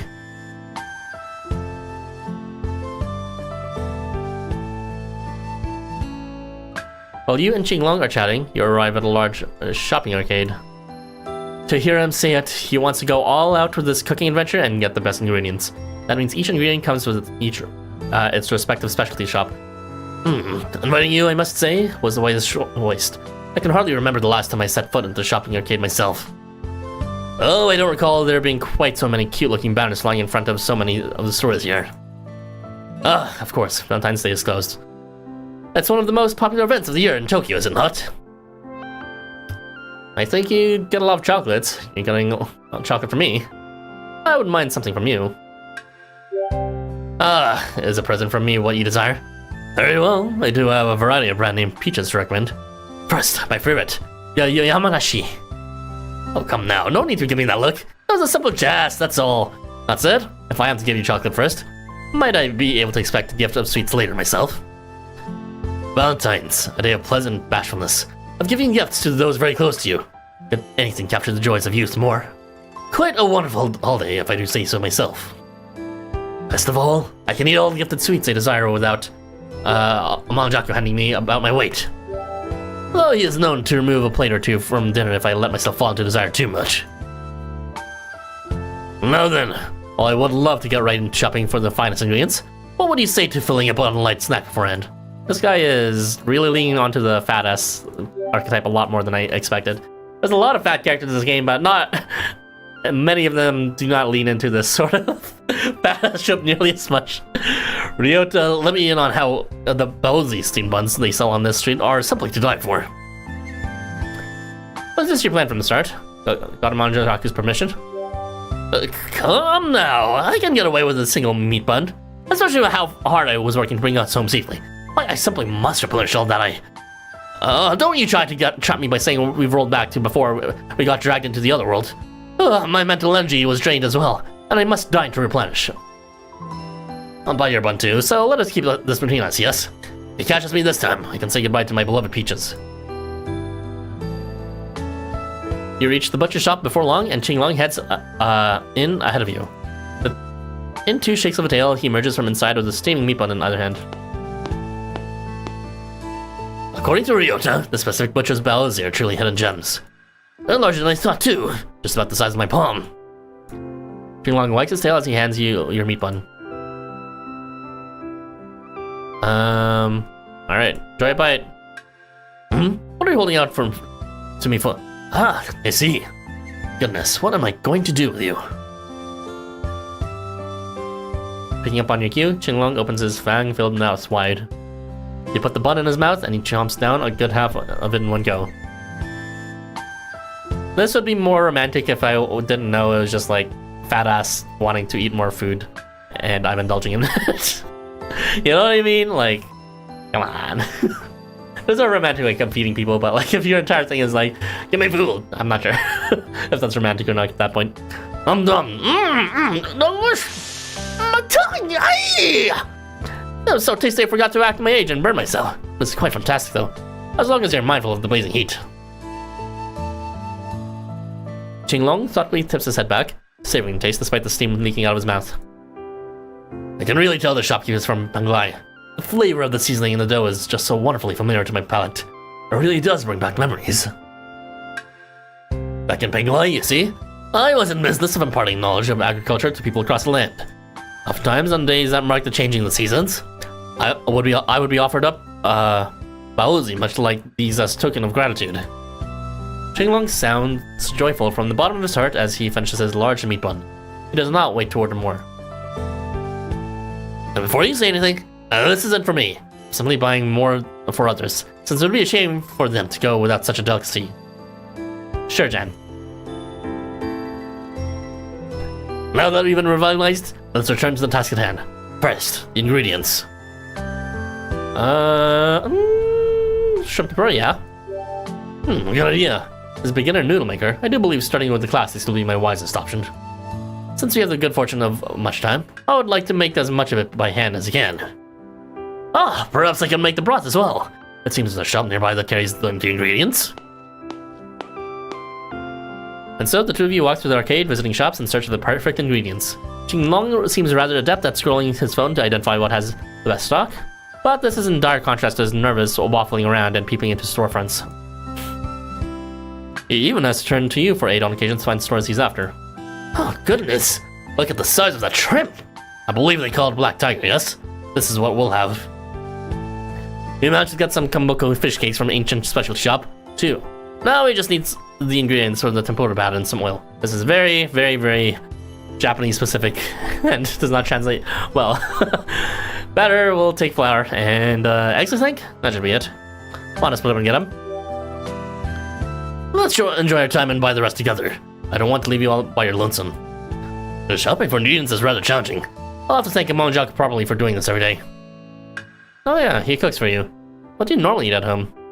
He's up on the post-meal delivery, okay? Amanojaku makes me, well, the normal food you'd get in any Tokyo household. He changes up the selection every day, and he's been preparing quite the amount of side dishes as though he's truly coming into his own with cooking. I do prefer the high-calorie meal as that's found in Tokyo, but when my stomach is all tired out from work, this cooking hits the spot. What about the teachings of Sendo? Have you been properly exercising? Kung Fu isn't enough, is it? You do know how to hit where it hurts. You must understand, though. Tokyo is simply overabundant in delicious foods and 2 convenient services. You continue to converse as you sit through the farmer-directed stores and condiment shops. Then when you arrive at the last store to buy flour, Qinglong emerges with an awfully large bag. Oh, sorry for the wait. This should be everything. What in the world did you buy? Baked shrimp tempura plants? They didn't upsell you, did you? Oh, this isn't just for shrimp tempura. How about the flour is said to be best for making udon as well? I mean, with a fat ass like him always ordering him being able to make different kinds of food, so you don't order him... Okay, I need to reread this. With a fat ass like always ordering him being able to make different kinds of home food, they don't order food makes sense. Plus he loves cooking. I guess, but I don't know. He's being a bit too enthusiastic. You're making the food noodles from scratch. Do you know how to make them? I think that's a bit too far. Wait, do you mean to tell me that one does not normally make noodles from scratch when cooking udon at home? He whips out his phone in surprise and quickly flips through the internet. Huh. You watch him look through a website explaining the udon making process. His expression grows more forlorn with each passing moment. What do I do, Harrison? You don't have nearly enough time to finish this all by dinner. He's buying ingredients for something he's never even looked at the recipe for before. He did not even look at how to cook it. Jesus Christ, what is Qinglong doing? You're so good at your job too. It's cute to see you flustered, but come now, don't need to tease an old man. Oh, if my coworker saw me now. But the question remains of what to do with this mass flour. Amanojaku would be so cross with me if I just let it go to waste. That's just asking for help. How about to? Amanojaku has finally decided to start looking to the future. I wish to encourage him with more than just words, and yet...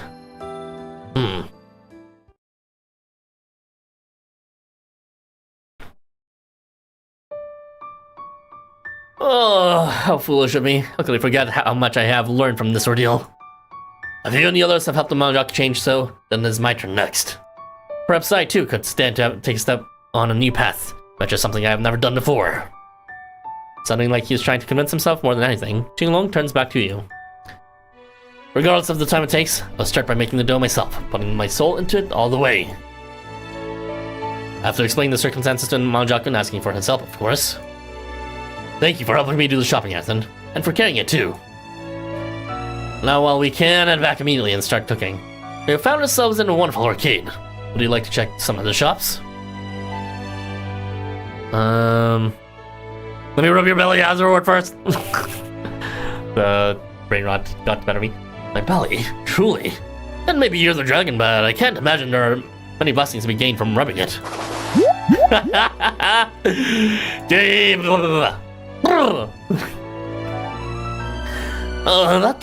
tickles? Oh, what? You think it feels nice to squeeze?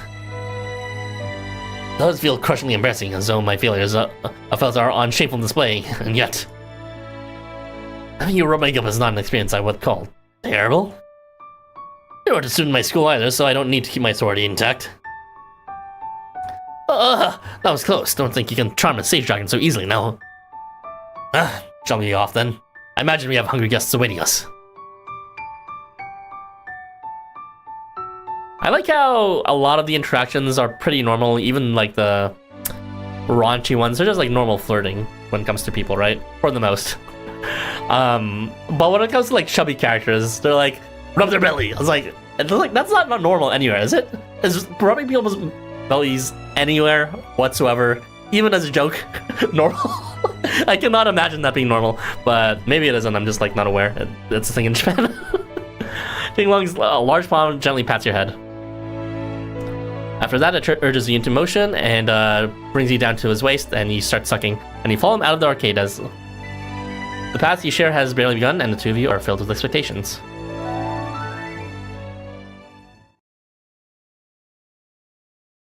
Now, I would go for the belly rub if it was like a socially acceptable thing where I am, but it's like not, and also I don't really have any chubby friends, unfortunately. Not in real life anyway, so. Now, my Discord friends, I mean, they're majority chubby, which is funny, but whatever. Right. Did you guys really still want to see Amanojaku's? That was kind of long for what was essentially very much a nothing burger of buying ingredients. Yes or no? Decide now. Yeah? Okay, well, oddly arrival, you cheated the last time by making a second account, so I'm gonna wait for one other person to say yes or no. Yes or no? Alright, fine. Amanojaku, let's hope your story is actually relevant and not just pointless like Qinglong says.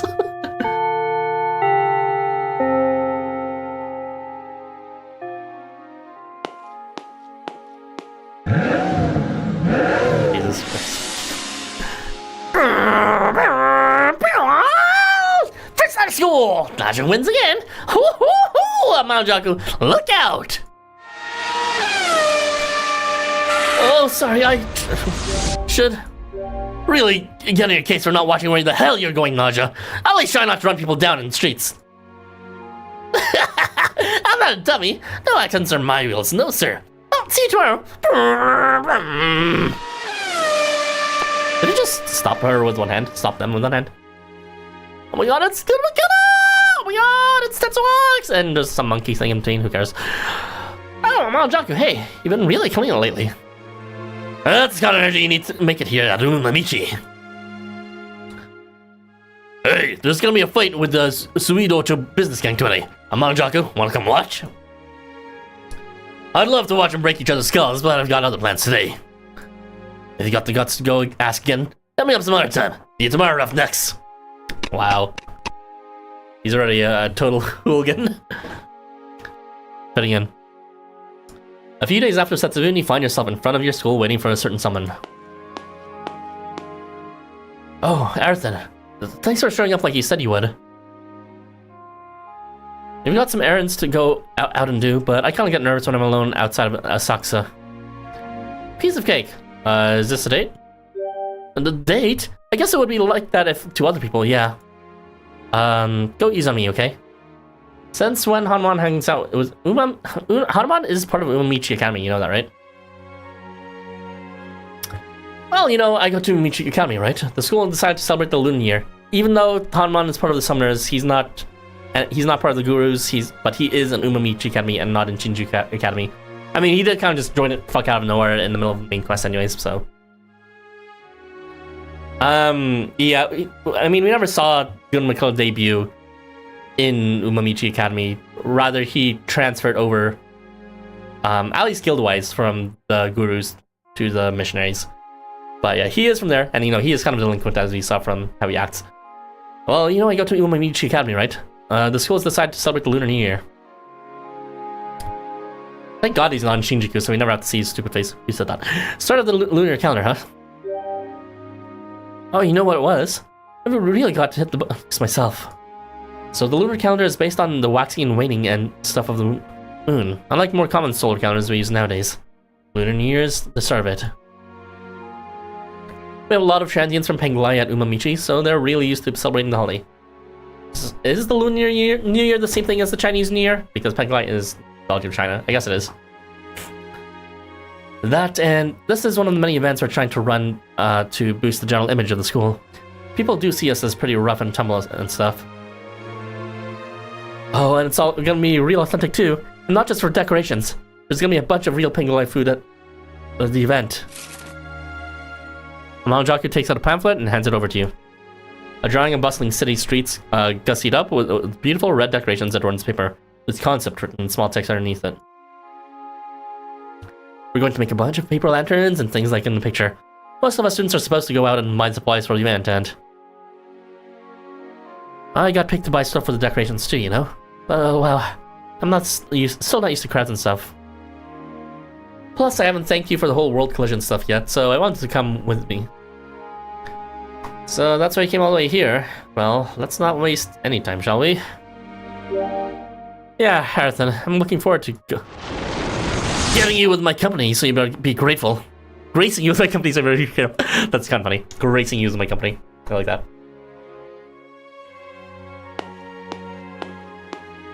Mexican Dragon Dilf. Are you talking about this typically? Whoa, I mean, he's releasing Jurassic, so which was after this event released. I mean, I'd seen the photos and stuff, but I wasn't expecting to see this many tall buildings in flesh. Concrete, I mean. Feels like we got lost easy. Okay, we need to find stuff for proper lanterns and garden lanterns for starters. We're going to be working together, so to make them by hand later. So our job today is finding a good store and ordering a bunch of materials. He's not really a dragon, he's like an iguana, isn't he? A Somna. I heard they have pretty much everything here in Shibuya, but I'm worried about whether we'll find, well, anything. Besides, typically is already part of the mythology of the El Dorado alongside Itzamna. The only difference is, you know, I would say typically resembles a dragon more than Itzamna does at that point. But then again, they did print Itzamna for the Year of the Dragon for some reason. I mean, they kind of just made it Year of the Scalies at that point. I heard they have pretty much everything here in Shibuya, but I'm worried about whether we'll find, well, anything. Dragon, Elder, okay, sure, Jan. Leave it to me. I'm a bit out of my element too. The shop workers will solve everything. Good point. I think this will be a really good life experience. Let's head to that building first then. Just let me know when you want to take a break, Ayrton. Since you're looking for raw materials rather than completed decorations, you start by looking for a basic supply store. Strikingly fashionable clothes and bags with brands as fetching as they are expensive attempt to steal your attention as you stare at the building map and find the first store. My deepest apologies. We only sell what we have up front in this store. Are you having like a PTSD here? Is that so? Darn, this looked like it would make for a great garden lantern. Gosh darn it. What product is it from one of the larger manufacturers, so you may want to make a different inquiry if you'd like to order in bulk. Shall I give you their contact info? You will? Yes, please! Oh, I'll buy a few of them to test them out. Okay, good start. Feels like you practice this. You did question what type of dragon you are, and your score shows you're a Drake dragon. I'm not gonna comment. I don't know what Drake dragon is, but sure. That's really had me nervous. I managed to forecast out the words because I could see you, but I really need more experience. Secretly is more of a crocodile myth. Well, that's true in practice of how he ends up in Housamo. You know, I'd say he resembles a dragon more than Housamo does. I was actually practicing the questions to ask yesterday, but things never really go the way they do in your head, you know? How's school going? I heard you gotten used to things. Yeah, people are pretty rough and loud in Asakusa, so it's not too hard to just blend in like that. And a place where manners and stuff are totally different, though. I really appreciate having you around. Yeah, I really feel a lot covered with you here. It's weird. It makes me feel like I'm not the only one who I accidentally skipped your thing. It's not a mess, you know? It's oh, are you insulting us again? Jesus Christ. Sorry. Just listen to me, and you're going out of your way to accompany me, too. Amanojaku quickly wipes his forehead. It looks like he's been having a cold sweat. Well, let's go to the next place, yeah? I've got to raise my numbers if I want to get used to talking. Karoks are dragons if you squint hard enough, yeah, for sure. Amanojaku leads the way to the other stores, gradually growing more comfortable communicating what he wants to the store workers. And you recall how awkward his stuff introduction was? You're honestly impressed with how rapid his growth has been. He was not that awkward in his introduction. I thought he was fairly well spoken. Could have been a lot worse like Echo. He does seem to have been pushing himself, however. After a few more store visits, he asks for a break. You slip into a department store cafe and order yourself drinks and a light meal. Oh, a chance to sit down and last. Hey, sorry for dragging you all over the place. On the bright side, though, we've only got one store left. We just need to find a store to order the cloth for costumes and we're done. Don't push yourself too hard. Hey, Arston! I know I'm short, but I'm a high schooler, you know. And this guy's like short stack. I assumed he was like, you know, like elementary school age or something, but apparently he's literally just the same age as us. It's like, the fuck? He's like giving MC1 vibes. That is really nice though, really calming. Ever since coming to Tokyo, I've barely taken the initiative and done things on my own, you know? I made sure not to talk to people much either, because I never knew when I'd flip. So back when I caused the world collision, I felt so bad. I just wanted to disappear. This Forestall calls him a dragon elder? Interesting. The memories of how he felt must trouble him, because he lets out a faint sigh. But I managed to really step up and do what I had to do, because all of you were there with me, because I knew I wasn't alone. Thanks, Ayrton. Thanks for being my side. Little by little, I'm going to try my best to take on new challenges. That's why he asked to be placed on a new event committee for the New Year. Everyone in class looked so surprised. Now that I think about it, maybe he's so short because he's actually malnourished from being driven out of the village all the time. And then he suffered the case of overeating once he entered Tokyo. Because I think there's actually a disease like that where people who are malnourished severely end up like having swollen bellies after they eat because they don't know how to process protein properly. Maybe that's what he has. Don't mind the hammering happening upstairs.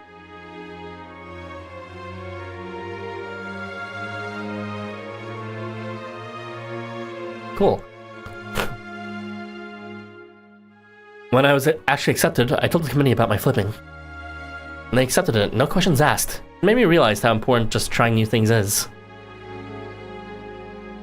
You really went for it, Amanojaku. You're getting way more active. Man, I'm losing you already.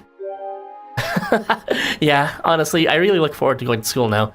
I want a bunch of people to come to the event too. I'm really glad I went to the New Year's prayers on that day. I'm glad you came to Tokyo and to Asakusa. Alright, perfect timing. Let me give this to you before I forget. I figured it'd make things awkward if I gave it to you right as the start, so... Amanojaku digs into his pockets and pulls out a carefully wrapped package. I did a lot of thinking, and well... I figured this is the only... This is the only things I can manage. Just pretend you don't hear that. They're dango dumplings I made myself this morning. I made a bunch, so feel free to share them with your friends. Hey, thanks. I bet they're great. Early Valentine's? Oh no, this isn't really a Valentine's thing. It's just something I want to give you personally. There's 3 flavors. Sweet mitarashi soy sauce, Zunda green bean paste, and peach bean paste I made from Mr. Qinglong's peaches. I taste tested them myself, and I've always been confident in my dango, so... He averts his eyes when you accept this present. Thanks for accepting. I knew you'd be fine, but I was still a little scared. It's just that a lot happened back home. I would flip real easily and real quickly back then, and I ended up hurting someone I really cared about. Hurting is kind of a very safe way of putting it. You're fucking dead, you know that, right? You killed her. Not just one person either. He flipped on many people he treasured, and many people who treated him well. Still, that is all in the past. Now he has friends. Friends who will remain friendly even after being dragged into his world collection and learning about the ferocity. Even witnessing him flip before their very eyes, they choose to stay by his side. Sorry, I shouldn't be getting down on myself. I told you I'd remain positive, but sorry about getting all weird. You'll want to eat the dango sooner then. And here's your order. Amanojaku is interrupted by the arrival of food and drink. In front of him, however, is placed a large glass with 2 straws in it. Wait, 2 straws? Does that mean... Hold on, I just ordered a normal twin tropical drink. I didn't... that's what twin meant. I thought it meant, you know, twin size, twice as big as normal. Well, that's twice... Oh, that's skipped. Okay, great. That's unpleasant ditziness. Well, there's the 2 of us, right? Gimme. What do you say? Well, it's twice as big as normal. I feel like my face is going to catch fire. Hey, whoa, Earthen! You're kidding, right? Why do I gotta share my drink with you? What crime did I commit? Oh. You said the opposite of what you mean? Someone shy. I'm begging you. You can't tell this to anyone, alright? Especially not Mr. Qinglong. I'm not gonna hear the end of him going on about how wonderful youth is. Eyes full resolve, he puts his mouth to the other straw. Considering how red his face is, you wouldn't be surprised if steam blasted out of his head instead of ferocity. You joined him at the glass and the 2 of you began sipping. I'm not quite sure how big of a sip is appropriate. The drink was pleasantly sweet and citrusy, with just the right amount of sour. This is good. It's really good, but my heart's beating a bit too crazy to really enjoy it. Amanojaku breathes in deep, trying to calm himself in the face of the pleasant accident. He strikes up a random conversation as a distraction from his nervousness, and until you finish your food and drink before you know it.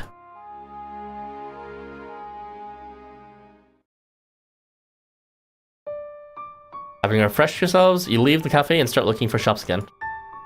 Finding the class for penalized cautions is surprisingly easy, and a helpful attendant guides you through the process. Okay, now I just need to go home, report to Licho, and I'll be done with stage 1. Thanks so much for today. I was supposed to be thanking you, but you ended up helping me out so much. I had a lot of fun, though. At least, let me take you to Shinjuku Station, yeah? Was that last bit the ferocity talking, or...? Let's head back together. You can thank me later tonight. What does that even mean? What do you mean by this? Later tonight? All I can think of buying is that... Oh, how about coming over for a bit? You won't get to see Mr. Qinglong because he won't be back until late, though. Yeah, I'm totally fine with it. I mean, I was okay while to hang out with together a bit longer. Well, how about we head to Saxa then? This is what I would say if you were some cringe softy. Got you, you big old dummy. Dummy! Dummy! Ferocity pouring out of his head, Amanojaku takes your hand and starts walking in the opposite direction. With the setting sun at your backs, the two of you head from the shopping street to the station. To your surprise, you notice Amanojaku absolutely making a grasping motion in your direction. He quickly scrambles to cover up the unconscious act by claiming it meant nothing. Whether it was his personality flipping or a true desire of his heart, even he has no idea. Yet the excitement pulsing through his body won't stop, and it feels nothing at all like the ferocity. Aww. It's okay. Alright, I should get my thoughts. Back to my guild. Let's go, guys. Get the flip side.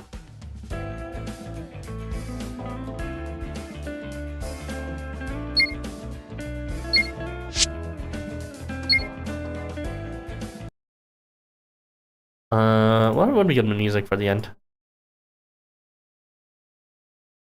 I don't even fucking know. Not this one.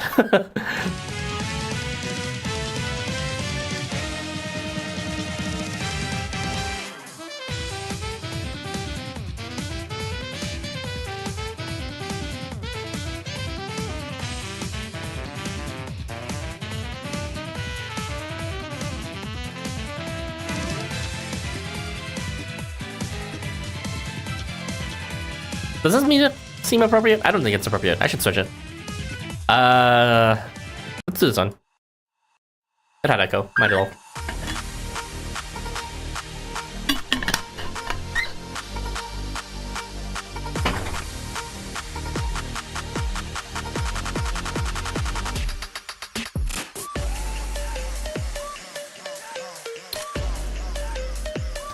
So that is it for today's stream.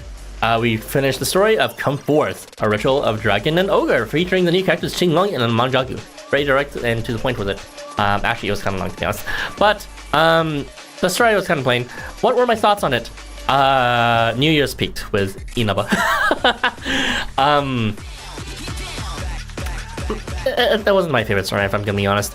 It wasn't like nonsensical or anything, but some of them were kind of just like a bit hand wavy in terms of. Remember the whole conflict, the whole collision with Amanojaku?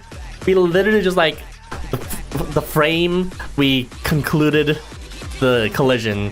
We just started acting like nothing was normal and we were just throwing rice cakes to each other. Like what? What was that? Like it was kind of like huge. And like where's the transition to that? And everyone's just putting it's fine. And like, are we not gonna talk about how it's just like, you know, fucking Amanojaku here is befriending and spending time on his own with these like you know helpless like Echo and Kagutsuchi and like Agyo and Inaba, and he's just like he literally killed someone. He literally killed someone. Like it's not just me, right? Come on. No, they don't do this a lot. I mean, sometimes they do it, but they don't do it always, and they don't do it very often. But I feel like this one was a bit disappointing compared to the last 3 New Year's events. Inaba's story was probably my favorite because it was pretty interesting with 7 Lucky Gods. Even Year of the Ox was pretty interesting too. With a good diversity of characters. I forget the one before that, but I'm sure it wasn't that bad either. But yeah, this one was kind of not great, in my opinion. Qinglong, like we barely even knew him. He just got introduced as a character, and he was already being flanderized as this. Oh, I'm a slob who doesn't know how to clean his room, and I eat food. Nom nom nom. I'm gonna eat more food when no one's paying attention. And like, you know, I like my chubby characters who are not turned into comedic reliefs. That's like part of the reason why I love Housamo is that they have depth. You know, they have complexity. But Qinglong's just like every single bad stereotype of fat people you can think of stuck into one fat dragon. Like he's supposed to be a mentor. He's supposed to be teaching wise things, but he's like you know, Tianzin sings. If you listen to what Tianzin says, he sounds profound. And in the same school, we have Qinglong, who's just like, oh, you know, well, bad things happen if, you know, if you're not careful. So that's why you need, a good influence who knows things better, and you need to walk with them so that you can reach a better ending. It's like the most banal thing you could say about being a teacher, about being a mentor. Are you fucking kidding me? It's like he was supposed to be teaching about, I don't even know what his philosophy is really. He's supposed to be the infinite paths, but that's what his infinite years of learning of being one of the 4 seasonal deities has taught him. Stick with someone so that they can choose a better path. So it's the most basic thing you can be teaching. What? Qinglong is not a well-written character, and I'm gonna. For those that know, I'm also not. I actually am kind of outraged by Qinglong's design too. I like his design from a sourcing point of view, but from if you actually know his origins point of view, he's actually just the trashiest creative choice ever. The person who drew him actually just straight up copied an early design he made. That was not Qinglong. It was just some OC character, and he just transplanted. Anyways, it's just adding to my passive dislike of Qinglong. He's a good unit, and his voice acting's okay, but his writing kind of mega garbo, turned into a laughing stock of fat person funny, fat person funny. That's his entire character. What? Even when you're trying to feed him, it's oh, this how romantic. No, oh my god, it's too hot. What? The fuck is this? It's very depressing that he ended up being worse than I thought he would be character-wise. And I want to be oh, but at least Amanojaku is good, but no, he literally killed someone. At least they could have rewritten that maybe to oh, he bullied them or something, but they literally ended up hanging, and then he was oh no, I feel bad, and no one's gonna like me. And by the way, regular Amanojaku, not the Amanojaku or whatever his name was, the past version of himself.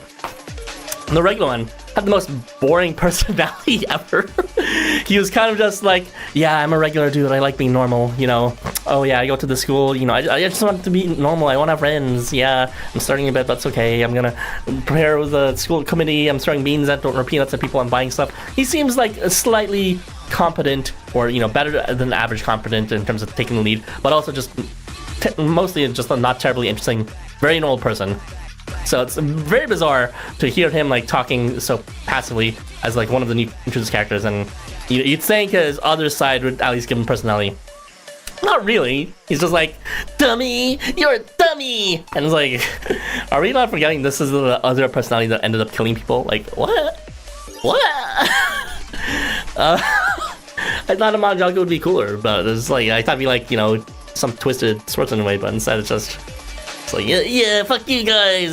You want to be friends? Too bad. I'm gonna kill you for stepping out of your door.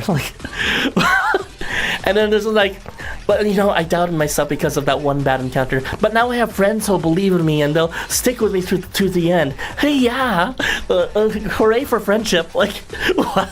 It's he killed someone. What? It's now I can move past and forgive myself for killing someone. It wasn't that bad after all. Now people can trust me with all these other defensive children who certainly will be fine with me, just like the other person was. Yeah, friendship. Sorry, there was a lot of things I was holding back on Gina's D's. Unfortunately, it's when you have you're having me say Fushi was probably one of the better characters.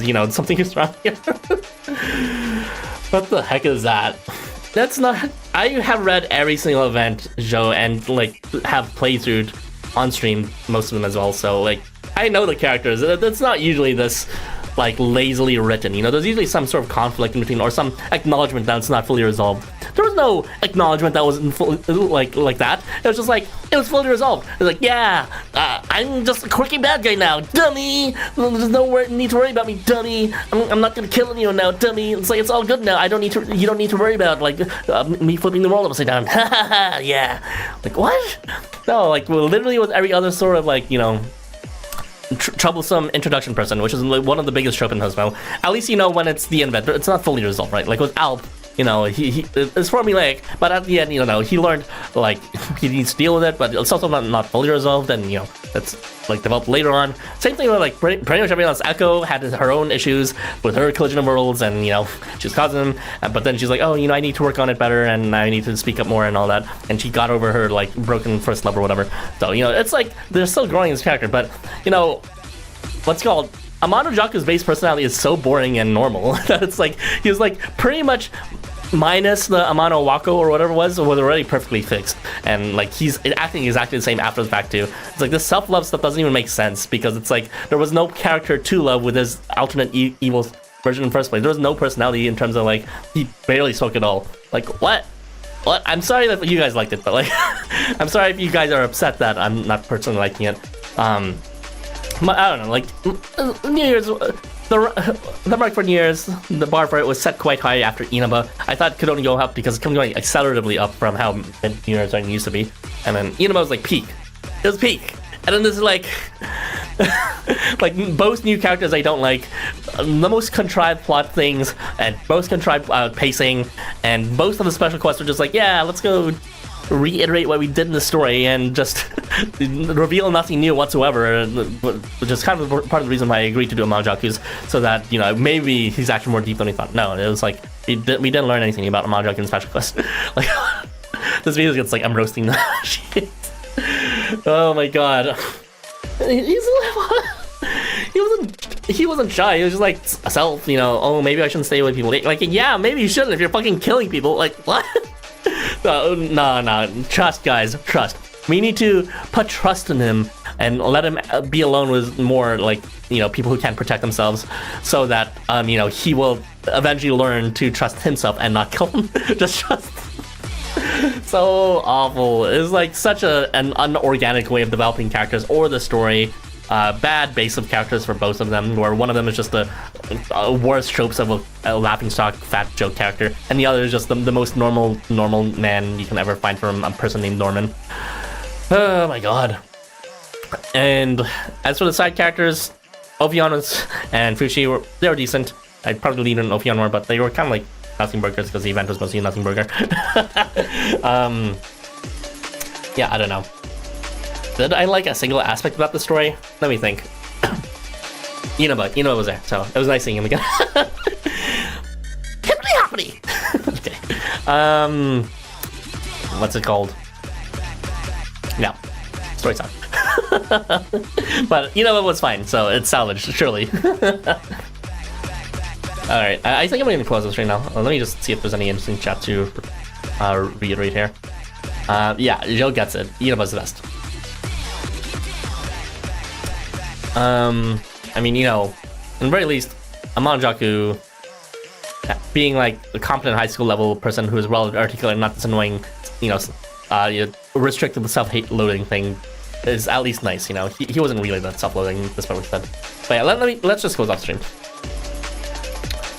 So the next content to be released for my channel is going to be, yes, I am still doing a video review of Yig, the new New Year's unit. It's just that it's been taking a while because, one, Christmas and New Year's festivities in real life has been taking precedence, of course, as was everyone else. So I've only been really getting to work on that recently. And two, this is covering a lot of content in terms of it's also covering that Ben 10 Jurong banner that has already passed, as well as all the past Dragon's banner and the what's it called, the Year of the Snake banner pickup thing, and the new Yig Fortune banner, and all the seasonal ARs and all the there's a good amount of stuff to cover. But yeah, look forward to that maybe within the next week. It has to be within the next week because like the banner's gonna be gone after that. So yeah. Hopefully you guys had some better luck with the fortune bowls, or rather the grab bags if you're doing that. But otherwise, yeah, I'll just see you guys in the next piece of content. Oh, that's all for now, cuties. Yeah, catch you next time.